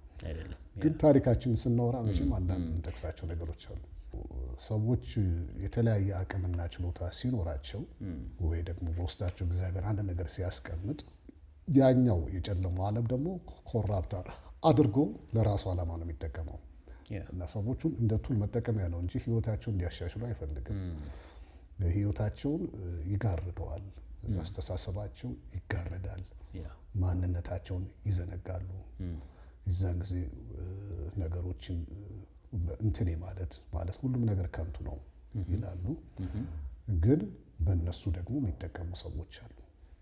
ቷል በእነሱ ህይወት በእነሱ ታለንት የእነሱን ታለንትና እድል ነጥቀው ምንም የሌላቸው ሰዎች ግን ብልጠትና አሰራሩን የሚያውቁ በአጭሩ እንደዚህ አይነት ግለሰብ ነበር። እና እሱ ብቻ አይደለም፣ በአብዛኛው በክለብ ውስጥ ከጥቂት የዋሃን ካልሆነ በስተቀር አሰራሩ እንዲህ ነው። እና በእነዚህ አይነት ህይወት ውስጥ ሰዎች ሳያውቁ ወጣቶች እንደዚህ ታለንት ያላቸው ሰዎች አልፈዋል። እኔ ያ ክለብ ብቻ ሳይሆን በዘጠናዎቹ ቢያንስ 12 ሰው ልቆጥርልህ እችላለሁ። እንዲህ ታለንት ያላቸው የሚገራርም ታለንት ያላቸው በቃ እኛ እኮ እግዚአብሔር ጸጋው አግዞን ነው እንጂ ያኔ ግን ምንም በቃ አደባባይ ሳይወጣ ችሎታቸው የሌሎች መጠቀሚያ ሆኖ ህይወታቸው እንደዚሁ በተለያየ በሱስ፣ በአረቄ፣ በጫት፣ በሲጋራ ማነው በስካር በምን በሴት በዝሙት ተተብትበው አያውቁትም እኮ ሆን ብሎ አይደለም። አሰራር እኮ ነው፣ መንፈሳዊ አሰራር። እነሱ በቅንነት ቅድም እንዳልኩ የሙዚቃ ፍቅር ከዛሬ ነገ ህዝብ ያውቀናል፣ ከዛሬ ነገ ስራችን አደባባይ ይወጣል በሚል ነው። ግን አየህ በዚህ አይነት መልኩም ደግሞ መሀል ላይ ማለፍም መጥፋትም አለ፣ መባከንም አለ። እንዲሁ ብሎ ከዛ ውጭ ህይወታቸው እንዳልኩ ብክንክን ብሎ አሁንም ድረስ በሱስ በተለያየ ለምንድን ነው አብዛኛው በኪነ ጥበብ ውስጥ ያለ ሰው ዘፋኝ መጨረሻ ላይ ታሞ ወድቆ ህዝብ ገንዘብ ነው የሚለመንለት? ለምን? ይሄ እኮ ጥያቄ እኮ የሚያስነሳ ነገር ነው አይደለም እንዴ? ችሎታ አለው አይደለም? አቅም አለው በወቅቱ። ለምንድን ነው ተጠቃሚ ያልሆነው? ለምንድን ነው የሱሳሱሶች መናኸሪያ ከሌላው ሙያ በተለየ ሁኔታ የዘፈኑ ዓለም የሆነው? ይሄ የሆነ ነገር አለ ማለት ኮራፕት የሆነ ነገር አለ መቼም። እንደዚሁ ሰው መቼም እንደዚሁ በሰላም ሌላ የባንክ ሰራተኛው ለምን እንደዛ ነው? ሌላ ወይም በሌላ መምህራኑ ሊሆን ይችላል ወይ ዶክተር ወይ ሌላ ለምን እንደዛ ይሆን? አየህ ይሄ የሆነ በቃ ከመንፈሳዊ አሰራር ጋር የተያያዘ ነገር ነው። ትክክል አይደለም? እንደዛ ቢሆን እና ወደ ራሴ ስመጣ በቃ ነገሮች እየተወሳሰቡ መጡ። እዛ አቋርጬ ትንሽ ጊዜ ሰርች ብዙ ነገር አለ እንዳልኩ ከዚህ በፊትም ብዙ ነገር ተዳርስን። ሰዎችን አቢዩዝ ያደርጋል ሰውየው በተለያየ መልክ በመደብደብ በምንም ድረስ ሁሉ ጓሮ ወስዶ ምናምን። ይሄ ሪከርድ ማለት በደንብ የተረጋገጠ ነው እንዳልኩ፣ ለመክሰስ አይደለም አስተማሪ ሊሆን ነው። በእኔም ላይ ደርሶብኝ አንድ ጊዜ ብዙ ደረጃ ተዳርሶናል። የኔ ታላቅ እህት በወቅቱ ከፍተኛ ፖዚሽን ላይ ነበረች በስራ እና በዛ ምክንያት አንድ ትልቅ በኋላ ትልቅ የደህንነት ሹም የሆነ በወቅቱ ያኔ ደግሞ የደቡብ ክልል አጠቃላይ የደህንነት ኃላፊ ነበር። አቶ ያሬድ ይባላል፣ ታውቀዋለህ? እሱ ያኔ እንግዲህ ሲስተር ይሄ ነገር ሲፈጠር እኔ ላይ እንደዚሁ ጥቃት አደርሶ ይሄ ሰው ሲፈጠር በሱ ደውላ ነገረችው። ቀጥታ ቢሮ ይምጣ ብሎኝ ብዙ ነገር ተዳርሰናል። ራሱ ተከራይቶ ነው የሚያኖር የራሱ የሙዚቀኞች ተከራይቶ ነው የሚያኖር እና አንድ ጊዜ ምን ተፈጠረ መሰለህ? እኔ እንዳልኩ በልጅነቴ አስተዳደጌ ነፃነት ነው በነፃነት ነው። ስለዚህ ሙዚቃም ነፃነት ነው። ስትፈልግ ትዘፍናለህ እንጂ 30 ጊዜ ያኔ የኤፍሬም ታምሩ የ93 እንትና አማነሽ የሚል ሙዚቃ የወጣበት ነው እና እኔ ዋና ዘፋኝ ነበርኩ ቤት ውስጥ። ለእኔ ለእሱ ብርቅ ነው በቃ እና በጣም ሰው ይወደኝ ነበር ምናምን እና እኔ ሰለቸኝ። በየደቂቃው ነው የሚያስገባኝ በቃ የወጣበት ዘፈን ስለሆነ አንድ ጊዜ አከታትዬ ዘፍንና ወርደና አንድ ዘፈን አስገብቶ እንደገና ሌሊቱን እንደ ማሽን አደረገኝ። ሰለቸኝና በቃ አልዘፍንም ብዬ የሆነ ቤት መጠጣት ጀመርኩ። ከዛ ሰው አስልኮ ምን ብሎ አስደበደበኝ ራሱ እንደበደበኝ ጥራው ና ይስፈን ብሎ እንግዲህ በጌታ ፊት ይሄ ታሪክ እንግዲህ ያኔ ጀምሬዋለሁ ልግልጽ ላድርገውና እና ስሉ ነው አልመጣም ደክሞኛል። እኔ ማሽን ነኝ እንዴ እዚህ ማንም ነክቶኝ አያውቅም። እዚህ አዲስ አበባ እያለሁ ራስን ትጎዳለህ እሱስ ምናምን በተለያዩ እንዳልኩ አሰራር ቢኖርም በዚህ ደረጃ ግን አልጠበቅኩም። እዛና ሰውየው እብሪተኛ ነው እንግዲህ ገና ጀማሪ ክለብ ነው። በጣም ወርስ ነው ቤቱ ያስፈራል። ተነገርኩ እዛ ፊት ለፊት ነበረ። ከዛ አንዱ አባብላ አወጣኝና ይዘውኝ ወሰዱኝ ጓሮ ማለት ጀመሩ። እኔ ደግሞ ሰውየው እኮ አጭር ነው ግን ለሰንዝር ብል ሌላ ነገር ይገሉኛል ሌላ ነገር ነው። በጸጋ ተቀበልኩ። ጆሮዬ ላይ ነበር እንትን ያለው ጆሮዬ ላይ ነበር እና እንደዛ ሲያደርግ ያልጠበቅኩት ነው። በኋላ ዝም አልኩ። እንደገና እንደዛ ሆኖ ካልዘፈንክ ይለኝ ነበር። ሰው በጣም እንትን ይላል። እንዳልኩ ያ ዘፈን የወጣበት ነው። የኔ ድምፅ አለ። በነገራችን ላይ በኤፍሬም ታምሩ በጣም ይታወቅ ነበር። በአጠቃላይ እዚህ አዲስ አበባ ራሱ ኤፍሬም ታምሩ 3-4 ጊዜ ሸልሞኛል ያኔ ልጅ እያለሁ። ቅድም ያልኩ ክለብ 86 ሰራበት እሱ የሚመጣ ነበር። 1-2 ይመጡ ሰዓት ሌሎችም ነገሮችም ሁሉ እንትን ብሎኛል እና በዛ እዚህ ያልኩ አሁን ያልኩ በሐዋሳ ናይት ክለብ እንግዲህ ወቅቱም እንትን ያለ ስለሆነ ሰው እንትን ስለሚል እንደዛ ተደብድቤም እንድዘፍን ያስገድደኝ ነበር። ምንም ማድረግ አልችልም። ባይተዋር ነኝ። ሰው ሀገር ነው ያለሁት እና እዛ አለፈ። ጠዋት ላይ በጣም አመመኝ ጆሮዬን። እዛም ሲስተር ነበረች በስራ ጉዳይ ነበረች አጋጣሚ። እሷ ለዚህችኛዋ ለታላቅ እህታችን ነገረቻት። ከዛ ቅድም ያልኩት ነገር አደረገች። በጣም አዘነች። እንዴት ሰው ለስራ ብሎ ሄዶ እንዴት እንደዚህ ይደረጋል? የፈለገ ቢሆን ፈለገ አለመስራት ማለት እኮ መብቱ ነው እንደ ዜጋ የትኛውም ሰው። በኋላ ይሄ ነገር ተፈጠረ። ይሄ ድብደባ ምንም ተፈጠረ። አቶ ያሬድ ጣልቃ ገባ። ምናምን ምን ትፈልጋለህ? የፈለግከውን ነገር ንገረኝ አለኝ። ወይ ምንም ከዚህ በቀልም አልፈልግም፣ መሄድ ብቻ ነው የምፈልገው። አሁን መሄድ ብቻ ነው የምፈልገው ስል ምንድን ነው ያልከኝ? ቅድም ያልኩ ነገር ማሳያ ነው። አሁን ግን ኬላ ላይ ጠብቆ ፖሊስ ይዞ ምናምን ገንዘብ ከፍሎ እንደዛ እስከማድረግ ስለነበረ ነው እኔ መገላገል መውጣት ስለፈለግ። እዛ በኋላ ብትቀጥልም ትንሽ አስቸጋሪ ይሆናል። ገብቶሃል? ደስ እያለ አሰራ ምናምን ግን አልቀረም። ይኸውልህ አዲስ አበባ መጣሁ። ከተወሰኑ አመታት በኋላ እንደገና ይለምነኛል ሰውየው እየመጣ ከዚህ ነው ዘፋኝ የሚወስደው። እኔ እንግዲህ ያው ሱሱ ምኑም እንዳልኩ በጣም ስላለ በቃ ማንነቴን ያጣሁበት ጊዜ ስለነበረ ተመልሼ መሄድ ጀመርኩ እዛ እና እሱ አሁን ህይወቱን እየቀየረ ዛሬ ትልቅ ኢንተርናሽናል ሆቴል ከፍተዋል ሰውየው። አብዛኞቹ ግን እዛ ያሉት በህይወትም በምንም የተሳካለት ሰው የለም በብዛት አብዛኛው እንደዚህ በተለይ ጥሩ ድምፅ እና አቅም ያላቸው እግዚአብሔር ረድቶኛል። እንደው ይሄን ክለብ ማነሳለ አጠቃላይ ክለቡን የምኑን ህይወት ነው። ከዛ ውጭ ግን በዚህ በአልበም ደረጃ ሌላም ሁለተኛ አልበም አውጥቻለሁ ከዛሬ 8 ዓመት በፊት ይመስለኛል 9 ከውቤ ከረሜላ በኋላ አሁን ወደዚህ እንምጣና 96 አልበም ያወጣ ግን በመሀሉ እዚህ ሐዋሳ የሚሄዱ የመመለሱ ነገር አለ። 2 ዓመት 3 ዓመት ቆይቼ እመጣለሁ ይደብረኛል ምናምን እንደዚህ ነገር በቃ አጠቃላይ ህይወቴ እኔ ምሳሌ ሆነች። አብዛኛው ክለብ ይሰራ የነበረ ዘፋኝ ለሌሎች ነው ሰርቪስ የሚሰራ አገልግሎት የሚሰጠው። ክብር የለውም፣ እርስ በርሱ አይስማማም፣ ፍቅር የለውም። እንደገና ደግሞ የሌሎች ፍቅር ከሌለው የሌሎች መጠቀሚያ ነው። እንደዚህ ነው። እንደዛ ነው የኔ ተመሳሳይ ምንም አዲስ ነገር የለውም። አሰልቺ ነው፣ ተደጋጋሚ ነው፣ እንደዚህ ነው። በዛ መሀል ምንድነው አነባለሁ መጽሐፍቶችን ምናምን እና ምንድነው በቃ ህይወት ከንቱ ነው ትላለህ ብዬ ነው የማስበው። በቃ እኔ ክርስቶስ የለኝም ያኔ።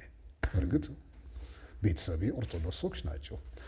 ነገር ግን ለራሴ እኔ ሌላ ፊሎሶፊ ውስጥ ነው ያለሁት። እሄዳለሁ አልፎ ቤተክርስቲያን እንደ ልማድ ሆኖ እና ክርስቶስን ስለሌለኝ አንተ በዛኛው ዓለም ወይ ዓለሙን መስለህ በእውቀት በመረጃ እንደነሱ ካልተራመድክ ሱስ ውስጥ ትገባለህ።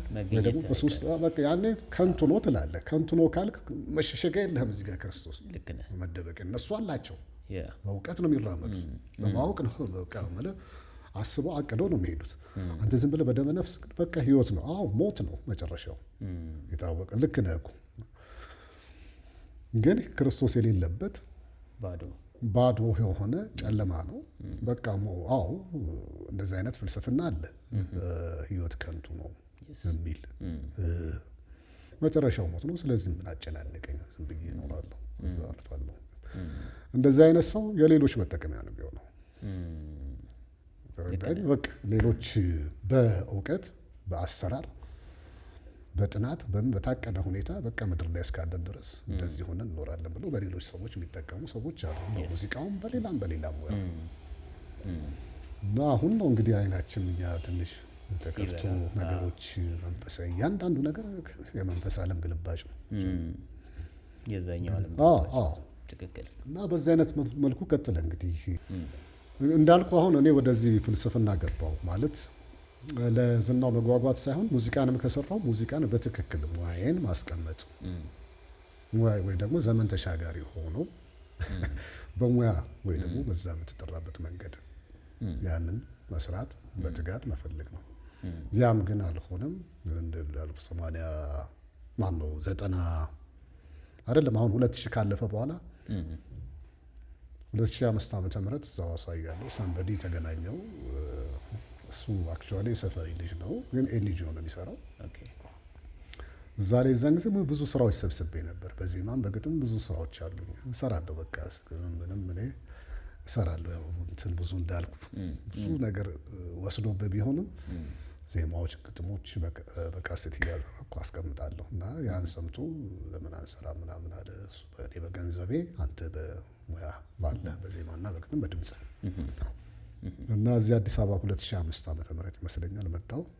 መጨረሻ ላይ እንደገና ሌላ አልበም ጀመርኩ። ሁለተኛ ለሁለተኛ የሚሆን አልበም እና ከዛ በፊት ብዙ ሙከራዎች አሉ። ዋናዎች አንኳር የሆኑትን ነው የምነግርህ። እና ጀመርን ከሱ ጋር የጀመርነው ምንድነው አልበሙን ሰርተን እኔ እንዲወጣ ስለፈለኩ በጥቅም ላይ ቅድም እንዳልኩ ነው። በጥቅም ጉዳይ በቃ ዜማዎቼ፣ ግጥሞቼ ህዝብ ጆሮ አደባባይ እንዲወጡ ነው ፍላጎት የነበረው እና በዛ ደግሞ በቃ በታሪክም በምንም በሙያ እንደሌሎቹ እንደ ታላላቆቻችን ከነሱም የተማርነው እንደ ጌታቸው ካሳ፣ እነ ጥላሁን ገሰሰ በስራቸው ነው የሚታወሱ። በዛ ማስተርፒስ የሆኑ ስራዎች በሰራ የሚል ነበር ትግሌ እና ከሱ ጋር ጀመርን። እዚህ ስማገኛው የሚባል አቀናባሪ አለ። እሱ ጋር ነው የተጀመረው። እሱ እዛ ሐዋሳ ነበረ። የደቡብ ልጅ ነው ደካሞሱ። እሱ ጋር ነበር የተጀመረው። በኋላ ነገሮች እንግዲህ መንፈሳዊ ያሰራር ነው የምልህ እዚህ ጋር ነው መበላሸት ጀመሩ። እንግዲህ ምንድነው ይሄም ሰውዬ አሁን እንግዲህ የሰፈሬ ሰው ነው። ያው ኤንጂኦ ስለሚሰራ ገንዘብ አለው። ዜማዎቼ ጥሩ ናቸው። ያው እንደሰማገኝም ሌሎች ባለሙያዎችም ሲሰሙ በጣም ጥሩ ናቸው። ቅንብሩም ጥሩ የሆነ ሄደ፣ እያለቀ መጣ። በኋላ ምን ማድረግ ጀመረ ይሄም ሰው ዜማዎቹን ካላስተካከልኩ ግጥሞቹን ካልነካካው ማለት ሲጀምር በቃ ጸብ ተጀመረ። አይሆንም፣ እኔ የኔ ማንነት ከፈለክ ሌላ ስራ አምጣና ዝፈን በለኝ። እነዚህ ግን የኔ በጣም ለአመታት የደከምኩባቸው ናቸው። መንካት አልችልም። እችላለሁ አልችልም። ከዚህ በኋላ በቃ መዘርጠጥ፣ ማዋረድ፣ ስራህን መንቀፍ ጀመረ ሰውዬው። በዚህ ሲል በቃ እኔም በቃ ሌላ ነገር ውስጥ መልስ እሰጣለሁ። ምን እላለሁ? በቃ ይሄ አሰራር ነው። ይገርማል። መንፈሳዊ ነገሮችን የሚያበላሽ እድሜህን የሚጨርስ ስጋህን መልክህን የሚወስድ የሚያስረጅህ ነገር ነው። ሌት ተቀን ነበር የምሰራው። ይገርምሃል። ይሄን አልበም ለመጨረሱ ደግሞ 7 ዓመት አለፈ። በዚሁ አልበም እኮ ነው ሰውዬው ፐርፐዝ ላይ ያጓትተዋል። በቃ ይሄ አሁን ያልኩህን አለ ሞስት ከ2005 ጀምሮ አለፈ። በቃ ምንድን ነው ነገሩ? ገብቶሃል? በቃ አሁን እኮ አልበም እኔ ይገርምሃል፣ ቅድም መጀመሪያ ያልኩ አልበም በ3 ወር ነው የሰራነው። ይሄ ሴንትራል ሙዚቃ ቤት ያልኩ 88 ዓመተ ምህረት ጋሽ ዳዊት ይፍሩ ነበሩ ያቀናበሩት። 3 ወር ምናምን ነው በቃ የፈጀው። 7 ዓመት ተመልከት። እዚህ ጋር ደግሞ ሲመጣ በቅንነት እኮ አንተ ሰው ዝም ብሎ ለስራ ካለ አልበም በ3 ወር ያልቃል እኮ በቅንነት ዜማው ምናምን ተዘጋጅቶ ማለት ነው። ያለቁ ዜማዎች ተሰብስበው ከገባ ቁጭ ብለህ ከሰራ በቃ ያልቃል እኮ። አንድ ቅንብር እኮ እና ከሚክሲንግ ጋር 1 ሳምንት ምናምን ቢሆን እኮ ነው በቂ ነው። 7 ዓመት በቃ ፈጅ። እድሜ ምኔን ልጅነቴን እልህ ነው እንግዲህ። አስብ እንግዲህ የጀመርኩበት ከልጅነት ነው ሙዚቃ አይደለም። ያን ሁሉ ጉዞ እንግዲህ በወፍ በረር ካየ ነው። አሁን ደግሞ 7 ዓመት ምንድን ነው ይሄ? በቃ የሆነ ነገር ተሰርቷል ማለት ነው። ገብቶሃል? በመንፈሳዊ ዓለም ለምንድን ነው የማይሆነው? አየህ፣ ድምፅ ስላለ ብቻ አይደለም። ለዛ ነው የሆነ አሰራር አለ። ስለዚህ ይሄ በቃ ተበላሽ። በጣም በጣም አዘንኩ። ልቤ ቆሰለ። በቃ ቆሰልኩ። ታውቃለህ፣ ከመቼውም ጊዜ በላይ ሱስ ውስጥ መደበቅ እና ደግሞ በቃ ቆሰልኩ። በቃ ምን ታመምኩ በቃ ማለት ይቻላል። እዛን ጊዜ የምልህ ሌላ ሰው ቢሆን ሌላም እርምጃ ይወስዳል። ሰው ሊገል ይችላል። ከባድ ነው እኮ አንተ እድሜን እኮ ነው የወሰደው። ያ ጎል ብለህ በሰጠኸው ነገር። አዎ። እና ከእኔ ፈቃድ ውጭ እንትን ከልጁ ጋር እሱ ስለሚከፍለው ገንዘቡ ዳታውን ይዞ ጠፋ። በቃ ከ7 ከምናምን ብሎ ሌላ ቦታ እንደገና ሊያደክመኝ እኮ ነው በቃ እንደገና ሌላ አመታት ተመልከት። አልቻልኩም። ብዙ ነገር መጣ ጭንቅላቴ ውስጥ። በቃ አጥፍተህ ጥፋ የሚል በቃ አጥፍ። ለምንድን ማንም እድሜ ልክን እንዴት ይጫወትብሃል ጆኒ የሚል ድምፅ ይመጣል ጆሮ ውስጥ ይመጣል። በቃ እውነቴን እኮ ነው። ከባድ ነው በጣም። ሌሊት በቃ እንቅልፍ የለኝም። እንዲህ ነው በቃ የሚመጣው። ግደል ወይ ደግሞ የሆነ ነገር አድርግና ራስን አጥፋ የሚል ልጆች ማለት ናቸው። በዛ እንግዲህ ለእኛ ቅድም እንዳልኩ ምኞቴ ያለ እና ይሄን ነገር ሲሰማ ሰውየው እንዲህ ምን አይነት ሰው በጣም ግን እውነቴን ነው የምልህ ከክርስቶስ ውጭ የሆነ ሰው ክፉ ነው። እውነቴን ነው የምልህ በጣም በጣም ክፉ ነው። እውነቴን ይጎዳሃል። በቃ ሌላ ነገር ውስጥ ነው የሚቀጥ እና ለአዲሱ ቦታ ከወሰደው በኋላ ቁጭ ብለን ምንድን ነው ጆኒ ምናምን እኔ ላግባባችሁ ብሎ እንትን ሲለኝ ነገርኩት። እኔ ቶሎ እንዲወጣልኝ ነው አልበሙ የምፈልገው። ከዛ እኔ በሌለሁበት ደግሞ ይሄንን ነገረው። ለሱ ሲነግረው ሆን ብሎ በቃ ማዘግየት ጀመረ። ከዛ በኋላ ስራው ጭራሽ ተመልከት ይውጣል። ተመልከት ይሄ መንፈሳዊ አሰራር እና ያ ዘመን በጣም ከባድ ነበር ለኔ። ያቺ 7 8 10 በቃ ተወሰደ። እድሜ ጊዜ ሁሉ ድካሜ፣ ያ ሁሉ ሌሊት እንቅልፍ አጥቼ ነበር ዜማ የምሰራው ግጥም የምሰራው ተበላሽ። እልሁ ግን አሁንም አልወጣም ከውስጤ። ስለዚህ ሌላ አልበም ጀመርኩ። ከሌላ ሰው ጋር እሱኛውን ትተህ ሌላ አልበም ጀመርኩ። ከአቀናባሪው ጋር ተነጋገርን። ድሮም ክለብ ያቀኛል። ይሄ ቀና ልጅ ነው። በቃ በአጭር ጊዜ ውስጥ በ3 ዓመት ውስጥ መጨረስ አለብን ብለን አስፈረምኩት። ከዛ በኋላ ተፈራረምን። ኦልሞስት እኔ እንዳልኩ ሌት ተቀን ነበር የምተጋው ዜማ መስራት፣ ግጥም በቃ በዛ ሀብታም ነኝ፣ ማዕት አለኝ። ተሰራ አለቀ። ጎበዝ ነው ልጁ 3 ዓመት ግን ምን ዋጋ ከተሰራ በኋላ እንደገና ደግሞ ገዢ ፍለጋ አጠፋ። እንደገና መንከራተት ነው እንዳልኩ ነው ካለቀ ብንል የዛን ጊዜ ደግሞ በቃ ይሄ በኮፒራይት በምን አሳታሚዎች ከስራ ውጭ የሆኑ አሁን ኦንላይን ነው ገበያው፣ ኦንላይን ነው ዩቲዩብ ላይ መጫን ነው። ኦኬ እንትኑ ተቀየረ ራሱ ሲስተሙ። እዚህም ላይ አሁን ደግሞ ለማስጫን ስቲል ቲፎዞ ይፈልጋል። የራሱ የሆነ ደግሞ ቲፎዞ በቃ ቲፎዞ ይፈልጋል። ድምጽ ስላለ አይደለም ምልኩ ለዛ ቲፎዞን እኔ ቲፎዞ ስለ ህዝቡ አይደለም። ህዝቡ አሁን ያውቃል ጥሩ ድምጽ እንዳለ ይታወቃል። ያ ከህዝቡ ጋር ሳይሆን አይደለም የሆነ ግሩፕ አለ፣ የሆነ ሲስተሙን በለው በቃ እዛ ሲስተሙ ውስጥ ለመግባት የተወሰኑ ሰዎች አሉ። ከዛ ውስጥ ቲፎዞ መያዝ አለብህ። ምን ብሎ በቃ የቃሙ እኮ ባክቶ ምን ነው ያን የደከምክበትን ቦታ ስራ ባክቶ እንትናን ምናምን የሚሉ ሰዎች ናቸው። ተመልከት ምን እንደሚያየው አላውቅም። የሆነ አሰራር አላቸው እንግዲህ የራሳቸው የሚያዩበት አይን አላቸው። ድምጽ አይደለም፣ ችሎታ አይደለም፣ አቅም አይደለም፣ ወይ ደግሞ የስራ ጥራት አይደለም። ሴቶች ከሆኑ ሴትነታቸው ሊሆን ይችላል። ወንድ ከሆንክ ደግሞ አብረህ የማህበሩ የነሱ አብሮ መቃም፣ አብሮ መውጣት፣ አብሮ መግባት። ድምጽ ባይኖርህም ዝም ብሎ ጀማ መሆን አለብህ። የጀማው እዛ ውስጥ መሆን አለብህ። መሳም አለብህ። እግር ሊሆን ይችላል። ሌላም ብዙ ነገር አሰራር አለው። እኔ አላቅም የለውበት ያለውበት እኔ ሱሱ ላይ ነው። መጠጥ ምናምን ስለምናድር ጠጣለሁ፣ ምን እላለሁ እና ሌላ ባህሪ ሁሉ ማምጣት ሁሉ ጀምር። መሳደብ ምን ላድርግ ታዲያ እንግዲህ እኮ ሰው አንተ ሰው እኮ በጣም እኮ ቀላል ነገር አይደለም መሳደብ ስልህ በቃ ቅድም ያልኩ ግልጽነት በሙያ አሁን ልክ ያልሆኑ ሰዎች ልክ አይደለም የሚል ኃይለ ቃል ያንን እነሱ በቃ አባዙትና እንደ ደካማ ጎልና እንደ እንትን ሆነ እንዲህ ይሆናል ምናምን እሱ እንዲህ ነው ብሎ ስም ይሰጠዋል። ፈለገ ወርቅ ስራ ብሰራ እና ያን አልበም በቃ ሰርቼ ማግበቀ በኋላ በቃ በሼር ገባሁና ምን ነው ሸዋ ኢንተርቴይንመንት እዛ እንዲደቀቅ ሆነ። ምንም ማስታወቂያ አልሰሩት፣ ብር የለኝም እኔም ጨርሻለሁ። ምንም በቃ አይደለም ብር እኔም የለውም። እውነቴን እኮ ነው የምልህ እኔ ራሴ የለውም። ብቻ በቃ መገላገል ነው እንዲወጣና ህዝብ ጆሮ እንዲደርስ ነው። በቃ የተወሰነ ነው የተሰማው። እንደገና ያን በሚዲያ ለማስታወቅ ኢንተርቪዎች መስጠት ምናምን ስቃይ ነው በቃ። ሰው እንዲሁ ዘፋኝ ሲባል ከላይ ሲታይ መልካም እንዲሁ ለብሰህ ስትሄድ ይመስላል እንጂ ውስጡ በጣም ስኬታማ የምትላቸው ሙዚቀኞች ራሱ ብዙ ነገር አለባቸው። ያው እንተዋወቃለን፣ ብዙ ነገር አለ እና እንዲቀጠለ ናይት ክለብ ግን በቃ አልቻልኩም፣ ተውኩ። ተወሰነ ጊዜ በኋላ በቃ ኢነርጂም አጣሁ፣ በቃ ፍላጎትም አጣሁ። እግዚአብሔር መልካም ነው፣ ለበጎ ነው እንደዛ የሆነው ታውቃለህ። የስዕሉ ላይ እስቲ እንምጣ። የዘፈኑን በደንብ ይሄ የዚህ ዓለማዊነቱን በደንብ የሄድክበት ስር የሰደድክበት ጉዞ አለ። ከዚሁ ጋር ደግሞ በዚሁ ልክ የስዕሉን ህይወት ደግሞ እየሄድክበት ነው። እንዴት ነው ይሄ ስዕሉስ እንዴት ነበር? እንደ ስራ ነው የምታየው? እንደ አርት ነው ታገኝበታለህ ወይስ ምን አይነት ጉዞ ነበር? ስዕሉ ለረጅም ጊዜ እንደ አርት ነው የማየው። ከናይት ክለብ እየሰራው በተቻለኝ አቅም ስዕሉን ለመስራት ሞክር ነበር እና ከዛ ከአርት ስኩል ከወጣ በኋላ በናይት እንዳልኩ ክለብም እየሰራው ስዕሉን አልተውኩም።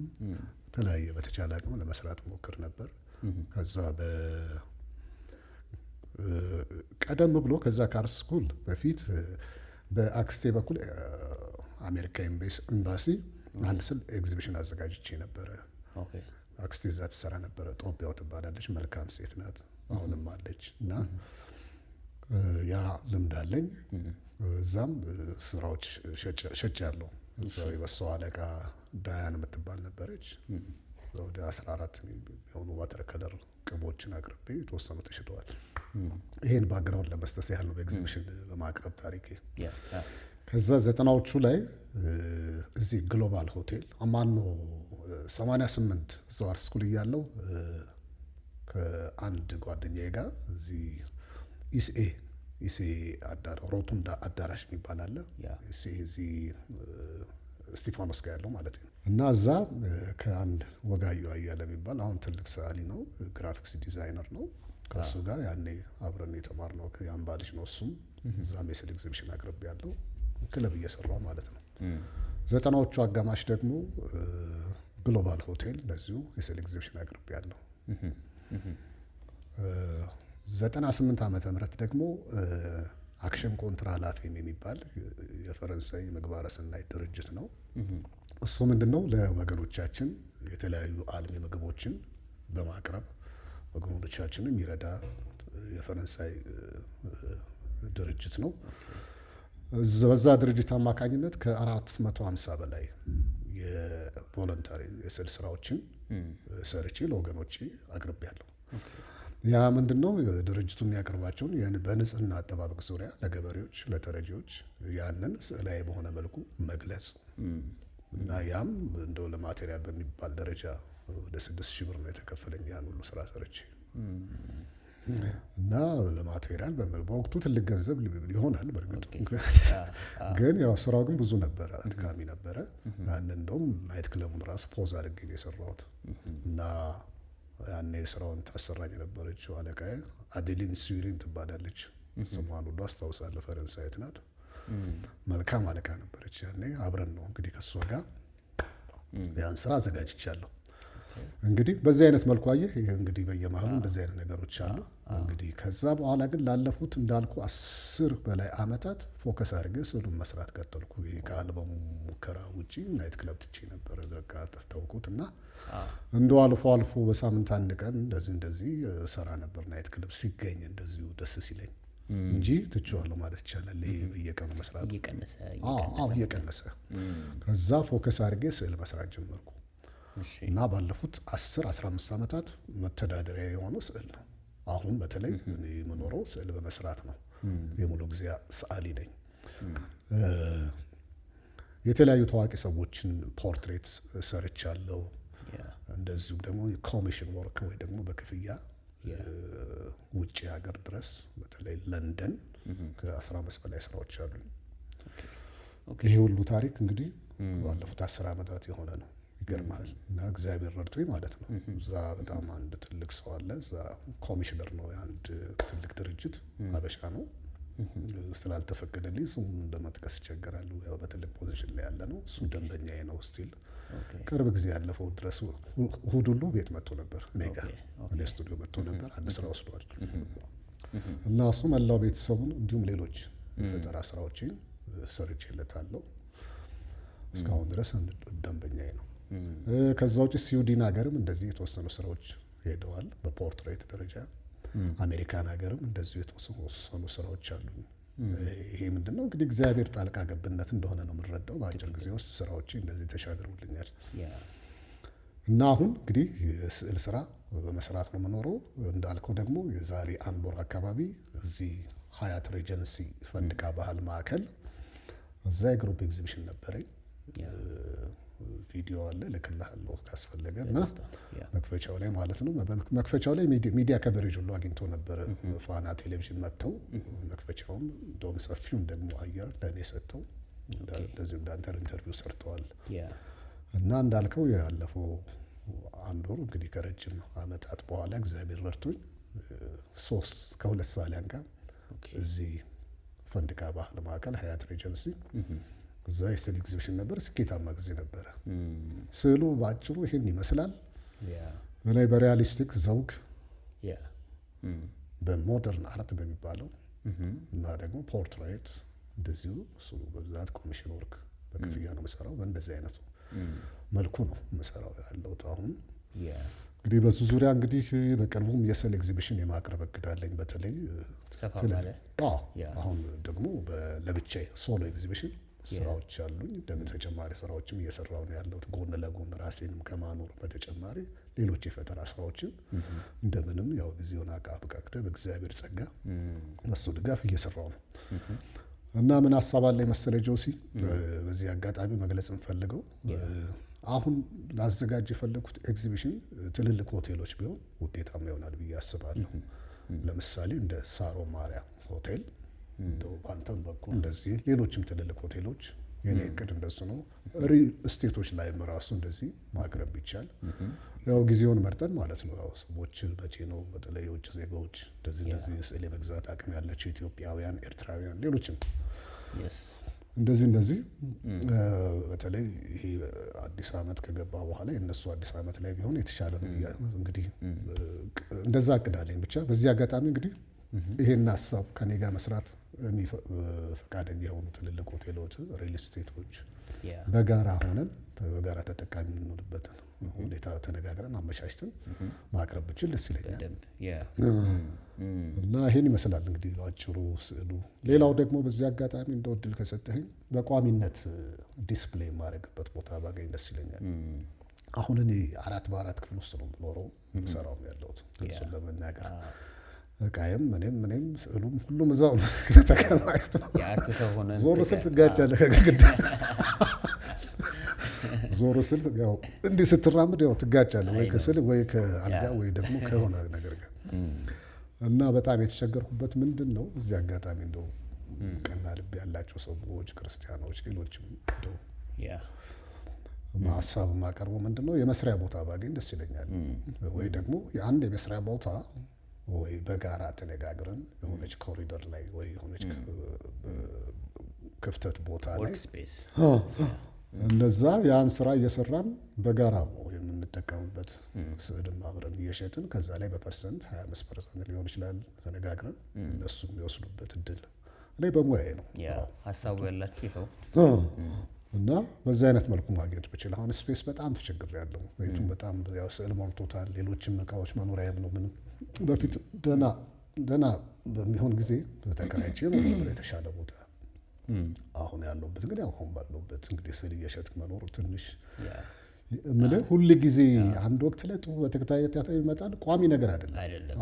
እንደ ደሞዝ ወይ እንደምን አይደለም አይታወቅም። እና በዚህ አይነት መልኩ እንደዚህ እግረ መንገዶችን ጠቆም ለማድረግ ፈልጌ ነው። ይሄን ይመስላል ስዕሉ እንግዲህ ባጭሩ። በጣም እዚሁ ስዕል ላይ ያለን በጣም የወደድከው ስዕል የሳልከው የማን ነው? በጣም ኤክሳይትድ ያደረገ ስዕል ከየትኛውም አይነት ሊሆን ይችላል። አሁን እኔ በጣም እንዳልከው ኤክሳይት የሚያደርጉኝ ስዕሎች የፈጠራ ስራዎች ናቸው። በተለይ ከሻማ ጋር እያይዤ የምሰራቸው ስራዎች እልክልሃለሁ። ፎቶ አሉ ቅድም እያየኋቸው አይነት እነሱ ናቸው። እኔ ከሻማ ጋር በተያያዘ በተለይ ከፀሐይ በታች ያለውን ህይወት የምገልጽበት አንድ መንገድ ነው እና ምንድነው ሻማ በራሱ ይቀልጣል፣ ብርሃን ይሰጣል። ከዛ በጊዜ ሂደት ውስጥ ይከስማል እና ግን ብርሃን ሲሰጥ እዛ ውስጥ የጊዜ እንትን አለ። አንድ ጊዜን ይገልጻል። ጊዜ የተገደበ እንደሆነ ፀሐይ በታች ያለው እድሜያችን ሁሉ የተገደበ እንደሆነ ይገልጻል። ግልጽ ነው። በዛ ውስጥ ደግሞ መስዋዕት ሆኖ ማለፍ አለ።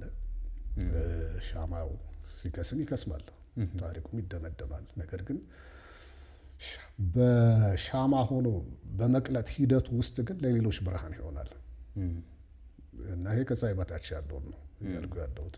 ይሄ ወይ ደግሞ ዓለማዊ የምናውቀውን ሲስተሙን ምድር ላይ እንደዛ ሆኖ የሚያልፉ ብዙ ሰዎች አሉ። ብዙ በሙያ ውስጥ በድርሰቱ ሊሆን ይችላል፣ በሙዚቃም፣ በምንም በሌሎች ሙያዎች ውስጥ ለሌሎች ብርሃን ይሆናሉ። እነሱ ይከስማሉ አይደለም? ያንን ይገልጽልኛል መስዋዕትነትን። ከዛም ባሻገር ደግሞ ተስፋ ለሌሎች ተስፋ መስጠት። እንደው ዝም ብሎ መቅለጥ ብቻ ወይ ደግሞ ሻማን ዝም ብለን አይተን ብቻ የምናልፈው ከሆነ አሁን ምንድነው አርቲስት ወይ ደግሞ ስዕላዊ ወይ ደግሞ ጥበባዊ በሆነ እይታ ደግሞ ስታየው እንደዚህ አይነት ትርጉሞችን ይሰጥልኛል በሻማ ዙሪያ መሰራቸው ስራዎች እና እነዚህ ምንድነው በጣም አንደኛ ለኔም እርካታ ይሰጡኛል ልልህ ነው። ሞርን ዝም ብሎ ኢንትረስት ያደርጋል። ዝም ብሎ ገጭ አድርጎ ፎቶ ያው ፖርትሬት ምናምን ትሰራለህ፣ ደስ ይላል፣ ያስደስታል። በነገራችን ላይ የሰውን መሳል እኔ ደስ ይለኛል እንደ የበለጠውን ስለጠየቀኝ ነው እንጂ ሰው ራሱ ያው እግዚአብሔር ፍጡር ነው፣ ትልቅ እግዚአብሔር ፕሮጀክት ነው እና የሰውን ምስል ስትሰራ ትልቅ ክብር ነው ለኔ። ምክንያቱም አንድ ከፎቶ በላይ ስዕል ስትሰራ፣ የሰውን ምስል ስትሰራ የሰውየውን ልምድ ነው የምትሰራው፣ የሰውየውን ሀሳብ ነው የምትሰራው፣ ተስፋውን፣ ፍቅሩን፣ ማንነቱን፣ ባህሪውን፣ ምኑን በቀለማት ጉልበት፣ በመስመሮች ጉልበት ያንን ማውጣት ራሱ ያስደስታል አይደለም? ትልቅ ክብር ነው። እና እንደው አንዱ የትኛው ነው ብለህ ስለጠየቀኝ ነው እንጂ በሙሉ መሰራቸው ስራዎች ራሱ ስዕል ደስ የሚልህ ሕክምና እኮ ነው። ይገርማል። ስዕል ስትሰራ ራስንም ትጠይቃለህ፣ ትፈላሰፋለህ። ህይወት ምንድን ነው ትላለህ። ህይወት ከየት ወዴት ሄደ ትላለህ። የሰዎችን ህይወት ታያለህ፣ አኗኗራቸውን፣ የአኗኗር ዘይቤያቸውን፣ ታሪክን ታጠናለህ። መጪው ጊዜ ያለፈው ጊዜ ምንድን ነው የሚለው ነገር በቃ ዞሮ ዞሮ እዛ ውስጥ ሀሳብህ ይመላለሳል። ያ ሂደት ራሱ ያስደስትሃል። አንደኛ ግንዛቤ ይሰጥሃል። እውቀት እየጨመረ ነው የሚሄደው እና ብዙ ነገር ነው ስዕል ለእኔ። ይገርምሃል። ሳይካትሪዎች ራሱ እኮ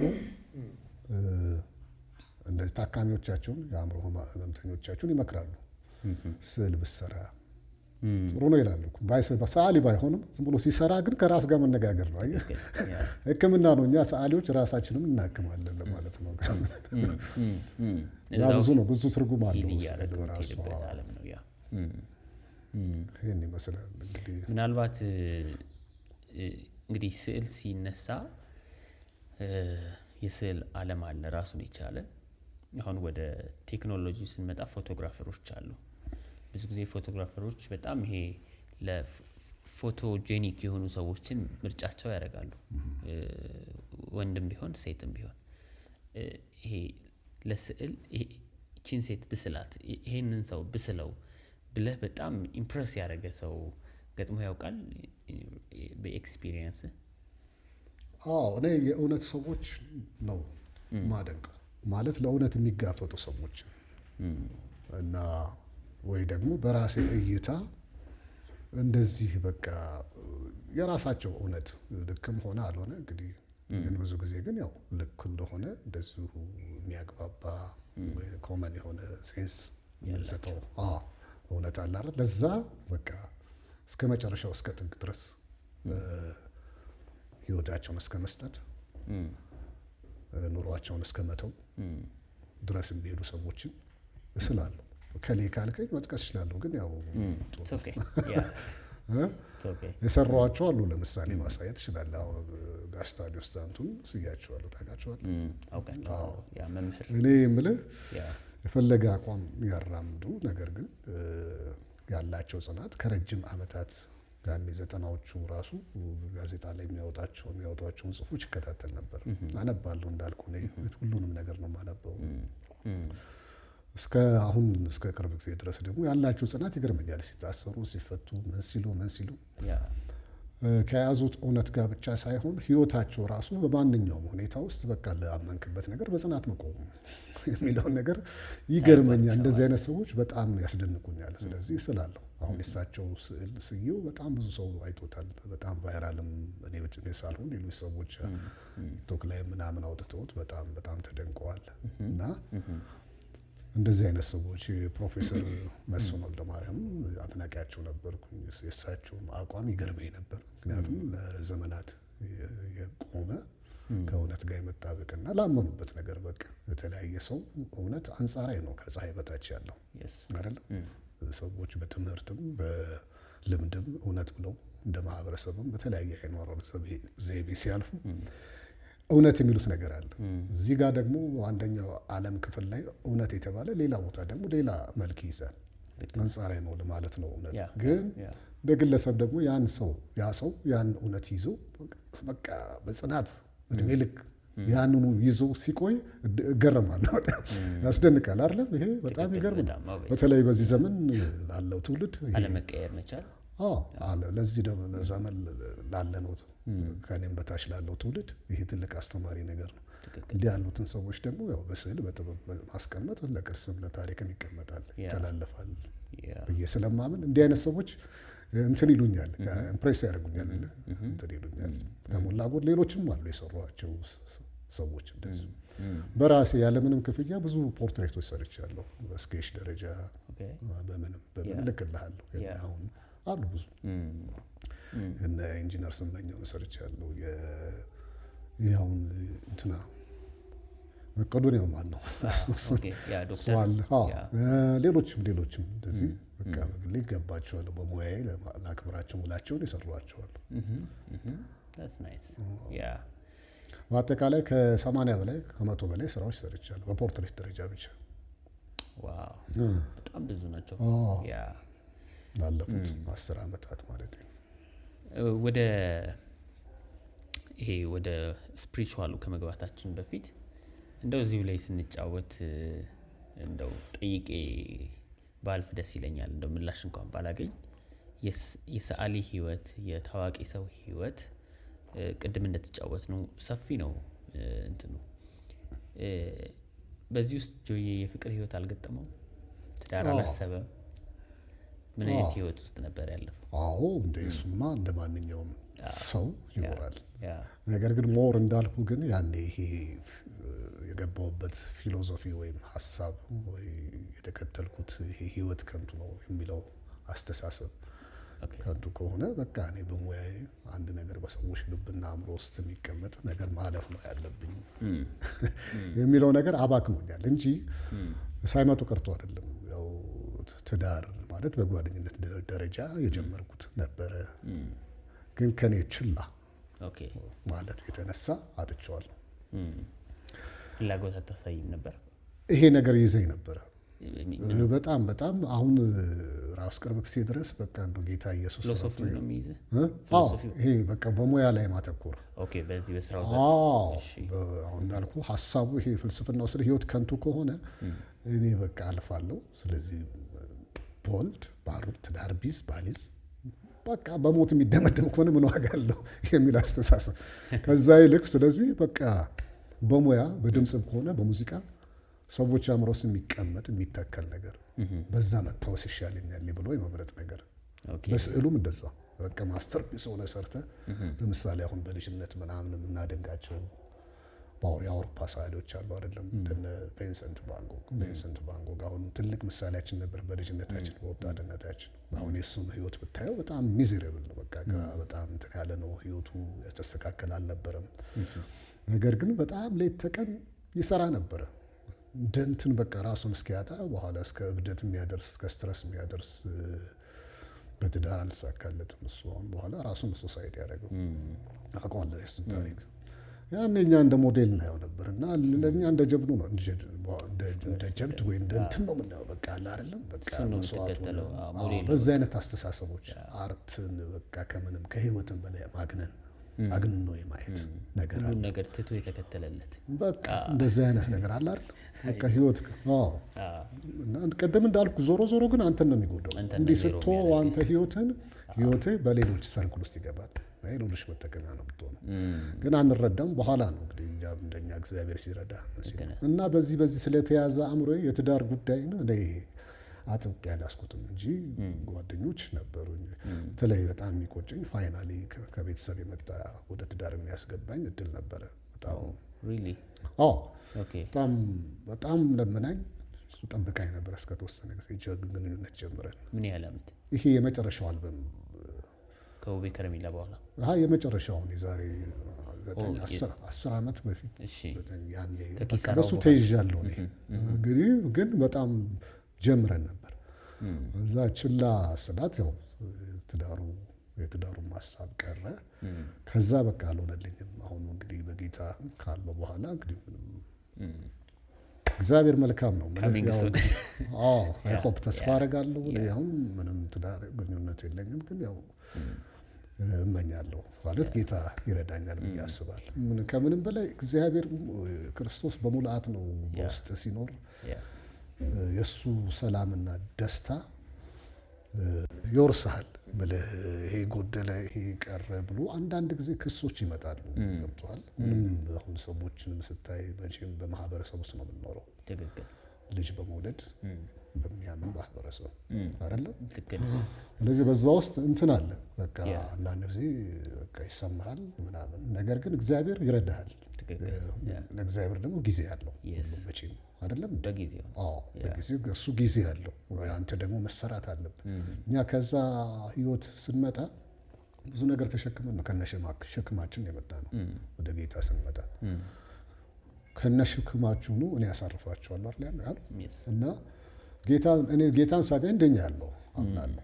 ድናለሽ ነፍሴ ለአንዴና ለመጨረሻ ጊዜ። ነገር ግን አርነት ደግሞ መውጣት አለ አይደለም? እሱ ደግሞ ፕሮሰስ ነው፣ ሂደት ነው ቀስ እያለ። ስለዚህ ያ መሰራት ውስጥ ነው ያለሁት። አሁንም እኔ ምንም በጸጋው ነው የቆምኩት። ምንም ጥርጥር የለውም። በራሴ ምንም ማስቆጥረው ጽድቅ የለኝም። እና ያ በመሰራት ሂደት ውስጥ ነው እንግዲህ ጊዜው ሲደርስ ሁሉም በጊዜው መልክ ውብ ይሆናል። እና ደግሞ ሲያስጀምር ያለፈው ነው የሚያስረሳ ታውቃለህ። ልክ ነህ። በጣም ነው የሚያስደንቅ። አምናለሁ፣ እኔ ጌታዬን አምነዋለሁ። ለዛ ነው ትዳር በተመለከተ ይሄን ይመስላል። በጣም ደስ ይለኛል ይህንን ጥያቄ ስላነሳው እንደው ሳይጠይቀው አለፈ እንዳልባል ነው። እስቲ ወደ ቅድም እንዳልኩ ወደ አዲስ ህይወት ይሄ ወደ ማንነት ወደ ክርስቶስ ወደ ሆነው አካል ኮንሽስ የሆንከው መች ነው የነቃው? ኦኬ እኔ አሁን እንዳልኩ ይሄ የመጨረሻዎቹ ዓመታት በክለብ በተለይ አንዳንድ ነገሮች ማየት ጀምሬ ነበር። ድምፅ ሁሉ ሰማ ነበር። በጣም ከጨለማው ጥልቀት የተነሳ ወይ ደግሞ ካለበት ሁኔታም የተነሳ አንድ ነፃ አውጪ ይፈልግ ነበር። በጣም ይታወቀኝ ነበር። በቃ አንድ ነገር ያስፈልገኛል፣ በዚሁ መቀጠል አልችልም፣ አቅሜ ተሟጧል። እና ክለብ ውስጥ ሆኜ በተለይ እዛ ሐዋሳ በነበርኩበት እንደዚህ ክለብ ውስጥ ሰዎች ሲጨፍሩ እንትን ነበር የሚታየኝ፣ መንፈስ ሆኖ የሆነ ሬሳዎች እንደዚህ ምናምን ሲወዛወዙ ሊትራሊ ይታያል። እየዘፈኑ እንደዚህ ይቀየራል። እውነት እየጠጣሁ ቁጭ ብዬ መሀላቸው እንዲህ ልክ ማይክል ጃክሰን ትሪለር የሚለው ሙዚቃ ላይ ያሉት እንደዚህ ዞምቢ የሚመስሉ ነገሮች እንደዚህ አይነት ነገር ይታየኛል። ታውቃለህ፣ እንደዚህ አይነት ስሜት ነው የማየው። እንደዚህ ምንድን ነው እላለሁ። አንዳንድ ጊዜ ደግሞ እንደዛ ሆኖ ቀን ጠዋት ላይ ስነሳና ሰማዩን ሳይ ከወትሮ በተለየ ሁኔታ ብርት ብሎ አየዋለሁ። በቃ ተስፋ የሚሰጥ ነገር ይሰማኛል። በጣም በቃ ህልውና ነው ይታወቅ። በቃ ያኔ እኔ በኋላ ነው በቃ የክርስቶስ ህልውና እንደሆነ መረዳት የጀመርኩት። እንደዚህ ቁጭ ብዬ አንድ ጊዜ እንደው ጫማ ሳስጠርግ እንትን የሚለው ፊልም አይተኸዋል እንጂ እንትን የዮሐንስ ወንጌል እንግሊዝኛውን ሙሉ ፊልም አለ፣ ቅርብ ጊዜ የተሰራ። የጆን መልእክት እዛ ላይ እንትና ናትናኤልን ነው ማየን ከበለስ በታች አየሁ ሲለው እዛ ላይ ነጸብራቅ አይተሃል።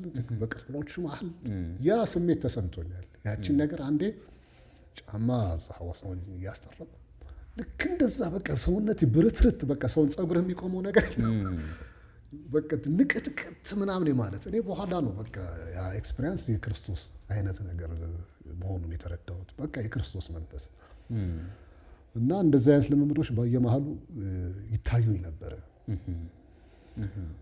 ከዛ አንድ ጊዜ በጣም ደግሞ ሰክሬ እንደዚሁ የሆነ ድምፅ ሰምቻለሁ።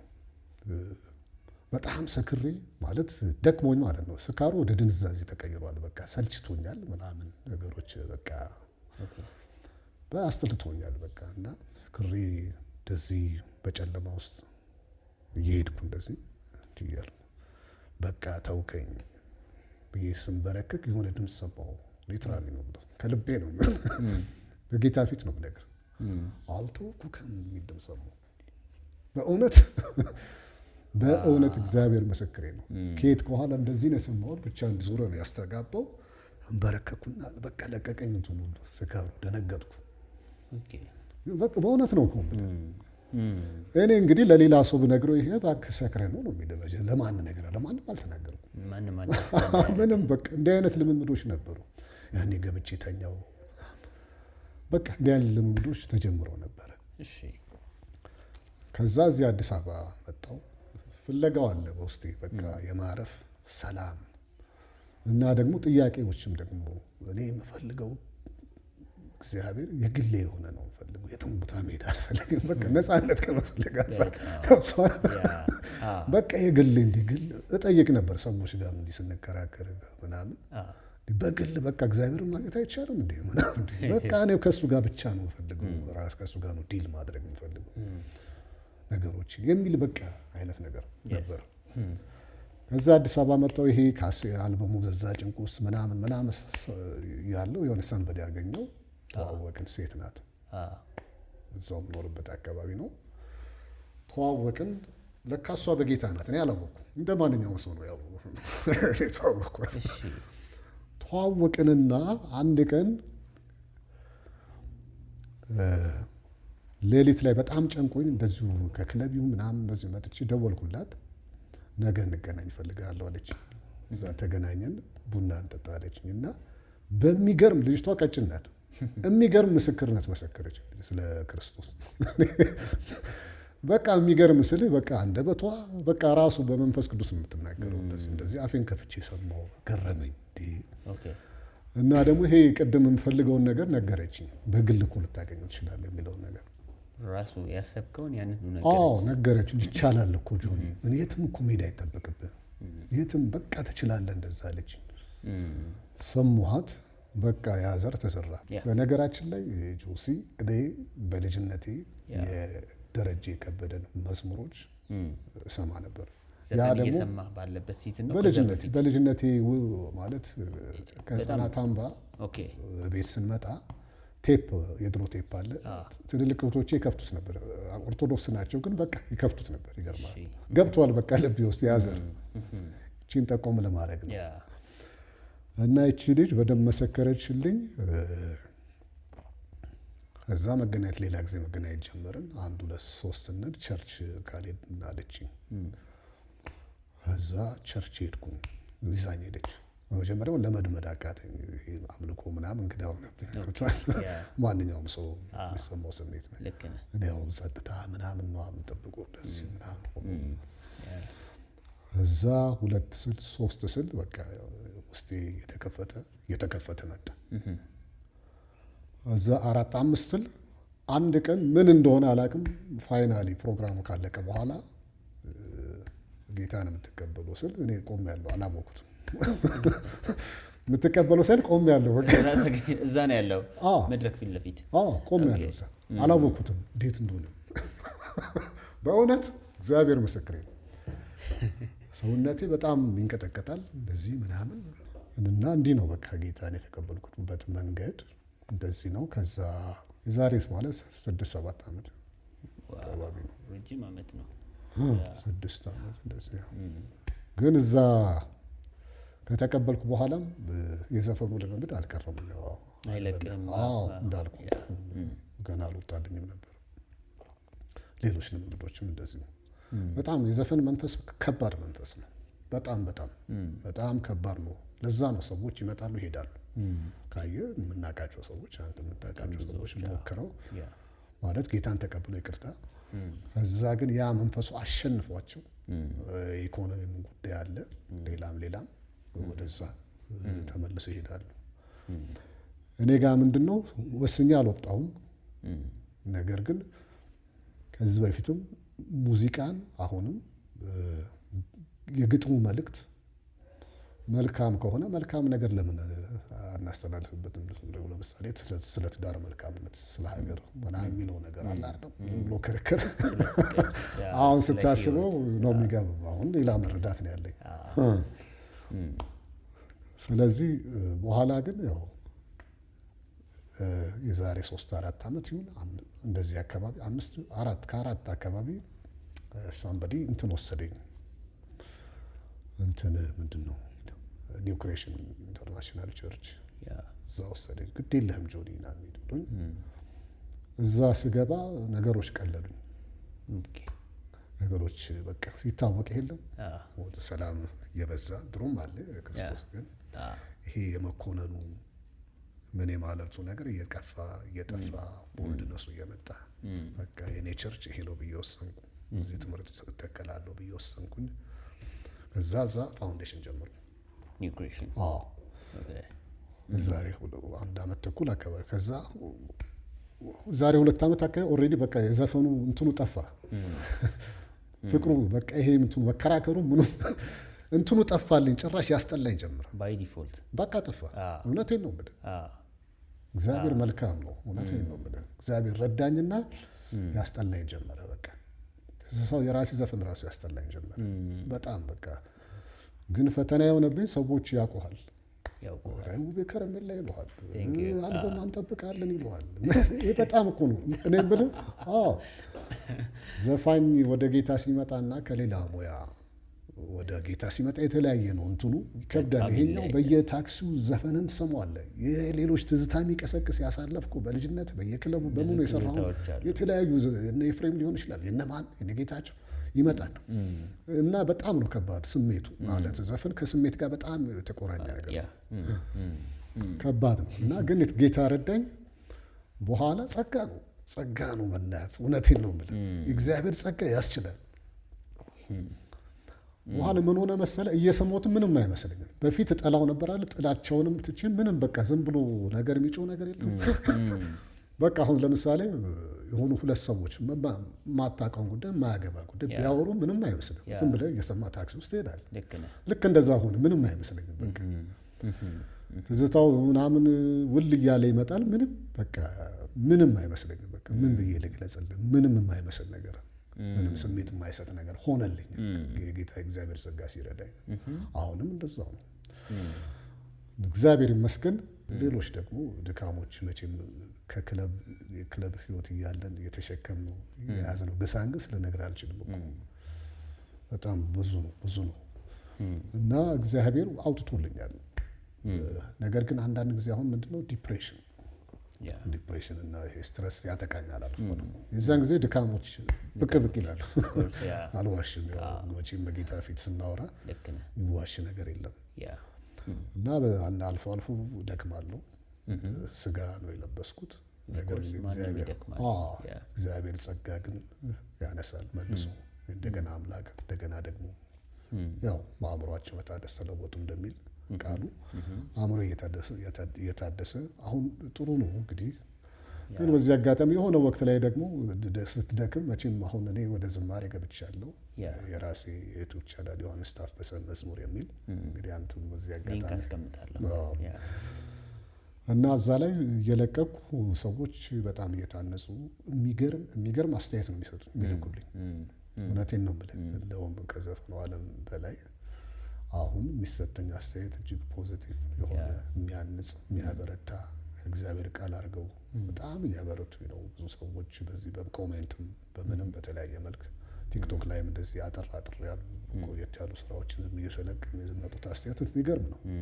ራሱ ቪው ራሱ የሚገርም ነው እና በዚህ ውስጥ ያለው ግን አንዳንድ ድካሞች ይኖራሉ። መቼም ሰዎች ክርስቲያኖች ይሄን እንዲረዱ ይፈልጋሉ። እኔ ገና በመሰራት ላይ ያለው ሰው ነኝ። ወተት ላይ ነው ያለሁት። ጊዜው ደግሞ የቲክቶክ ዘመን ነው። የሶሻል ሚዲያ ዘመን ነው። ብዙ ተንኮለኛ አይጠፋም ገብቷል። በዛም ዓለም ያለ በዚህም አንድ ቦታ ድካምህን ቀርጾ ሊለቀው ይችላል ገብቷል። ይሄን እንግዲህ ክርስቲያን ወንድሞቼ እህቶቼ እንዲረዱኝ ይፈልጋለሁ። እንዳልኩ እኔ ገና ወተት በስራ ላይ በመሰራት ላይ ነው ያለሁት። ግን እግዚአብሔር ጸጋ ደግሞ ያው ሁላችንን የሚያቆመን እሱ ነው። ያው እኔንም ይረዳኛል አስባለሁ። ወደ አዲስ የመዝሙር ስራዎች መቀላቀል እንዴት ነው ሀሳቡ? የለህም አዳዲስ ነገሮችን የማምጣት? ምክንያቱም ከዛኛው ዓለም ኦልሬዲ ነቅለህ ወጥተሃል። እንዳልከው አንዳንድ ጊዜ ይሄ ያዝ ለቅቅ የሚያደርግ ነገር እንኳን ቢኖር ይሄ የጸጋው ባለጸግነት ደግሞ እያሸነፈ የመጣበት ጊዜ ስለሆነ ነው። የዝማሬው ነገር ላይ እንዴት ነው መገለጥ እንጠብቅ ወይስ? ልክ ነው። እንዳልኩ በዋናነት እንግዲህ ያው እኔ የኖሮዬንም ማሸነፍ የኖረው በስዕሉ ነው። ከዛ ውጭ ግን ዝማሬዎችን የራሴ ዩቲዩብ ቻናል ላይ እስካሁን ቢያንስ ወደ 10 ምናምን ዝማሬዎችን ለቅቅ ያለው ቆየት ያሉት ነው። በአብዛኛው የደረጀ ከበደ መዝሙሮች ናቸው። አንድ ደግሞ የአዜብ ወርቁ አለ። ግን ከዛ ውጭ የራሴ ፈጠራ ስራ አንድ ስራ አለ። መዝሙር 23ን በራሴ ድምጽ በራሴ መንገድ ሰርቼዋለሁ። እዛ ላይ ማየት ይችላሉ ተከታታዮች ኦዲየንሶች። ዮሐንስ ታፈሰ መዝሙር ብለው ቢገቡ እዛ ላይ አሁን መዝሙር 23ን በራሴ መንፈስ ቅዱስ ረድቶኝ የመጣህበትን እያንዳንዱን ፍሮም ደ ስክራች ካየኸው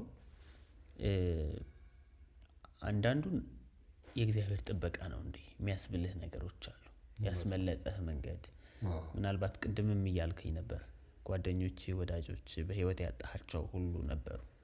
አንተና እዚህ ጋር ቆሞ በዚህ አይነት በእግዚአብሔር ፍቅር ውስጥ ከቶ ሲያኖርህ እያየ ነው የእግዚአብሔርን ቸርነት። እውነት ነው። ይሄ ነፃነትህን ዓለምህን ያገኘህበት ክራይስት ወይም ኢየሱስ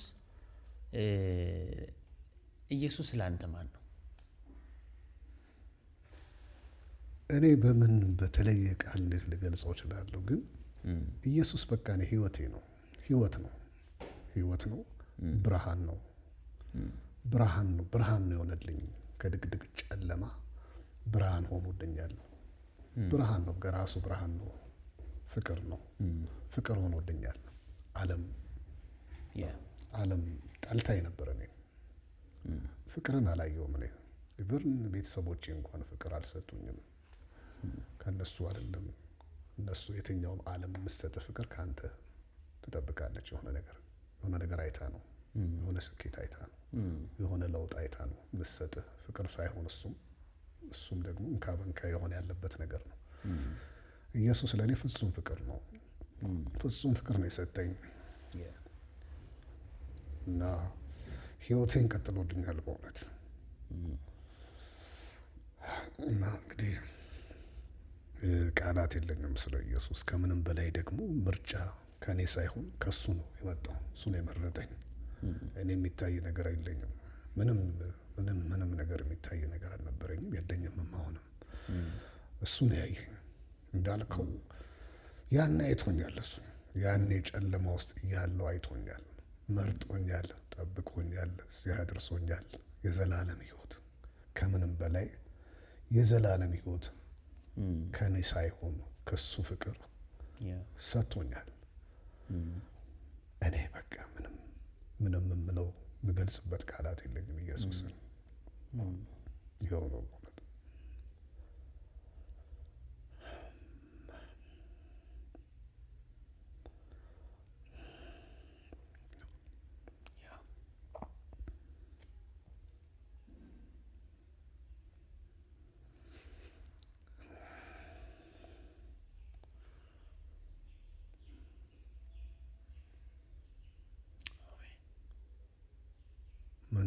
ምንም ቃል የለኝም። እኔ ምንም ጸጋው የእሱ ጸጋ ነው ያቆመኝ። በሱ ጸጋ ደግሞ እሱን ማገልገል እፈልጋለሁ። የሚታይ ነገር የለኝም። እሱ ብቻ እንዲታይ ከዚህ በኋላ ባለው ህይወቴ፣ በሙዚቃውም፣ በስዕሉም፣ በሁሉም ነገር መላው ህይወቴ፣ ቋንቋዬ ሁሉ እሱ እንዲሆን ነው። ራሴን መካድ፣ ራሴን መርሳት፣ ራሴን መተው፣ እሱ ብቻ እንዲታይ፣ እሱ ብቻ እንዲገለጥ ነው የምፈልገው።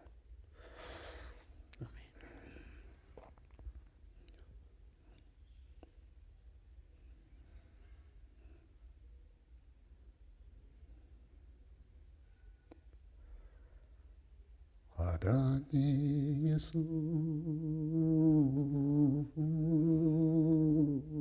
ኢየሱስ ገናናው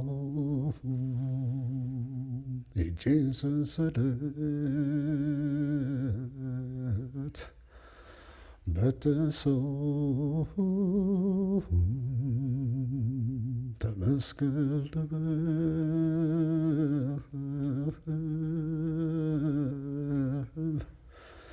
ልቀኝለት እግሮ ስር ልውደቅ ልስገድለት ይህም አነሰበት።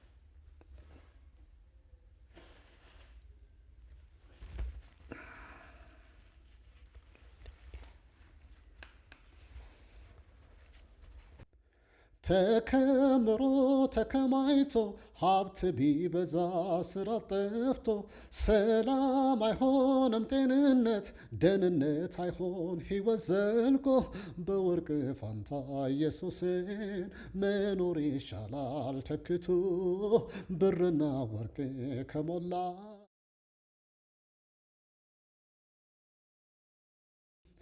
እውቀት ዘልቆ ባምሮዬ ቢበዛ ውስጤ እንዳሸዋ ለትዕቢት አሳልፎ ይሰጠኛል እንጂ በኋላ እንግዲህ ጥንቁቅ ሰው ሆኜ ልኑር በጌታ የጥላ ብርና ወርቅ ከሞላው ምስኪኑ እኔ ይሻላለሁ።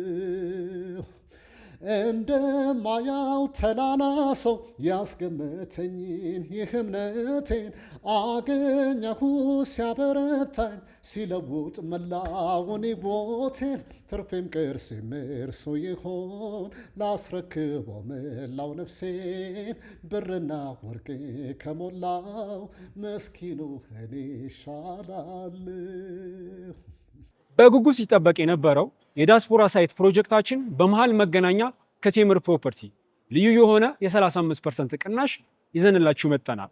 ከስቱዲዮ እስከ ባለ 3 መኝታ ቤት 32 ካሬ በ2.4 ጠቅላላ ክፍያ ከቴምር ፕሮፐርቲ እንዲሁም 40/60 አከፋፈል 40% ከፍሎ 60%ቱን ቤቱን ሲረከቡ የሚከፍሉበት የክፍያ አማራጮችን አለን። በኮሊደር ልማት ባሸበረቀችው ለንግድም ሆነ ለኢንቨስትመንት ምቹ በሆነችው በፒያሳና በሳር ቤት ከ900 ሺህ ብር ቅድመ ክፍያ ጀምሮ በተለያዩ ካሬ አማራጮች የንግድ ሱቆችን ይዘንላችሁ መጥተናል። ስለ ታማኝነታችን ከዚህ በፊት ያስረከብናቸው የ9 ሳይት ደንበኞቻችን ምስክሮቻችን ናቸው። ለበለጠ መረጃ ከታች ባለው ስልክ ይደውሉልን። ቴምር ፕሮፐርቲስ የህልሞ ማረፊያ።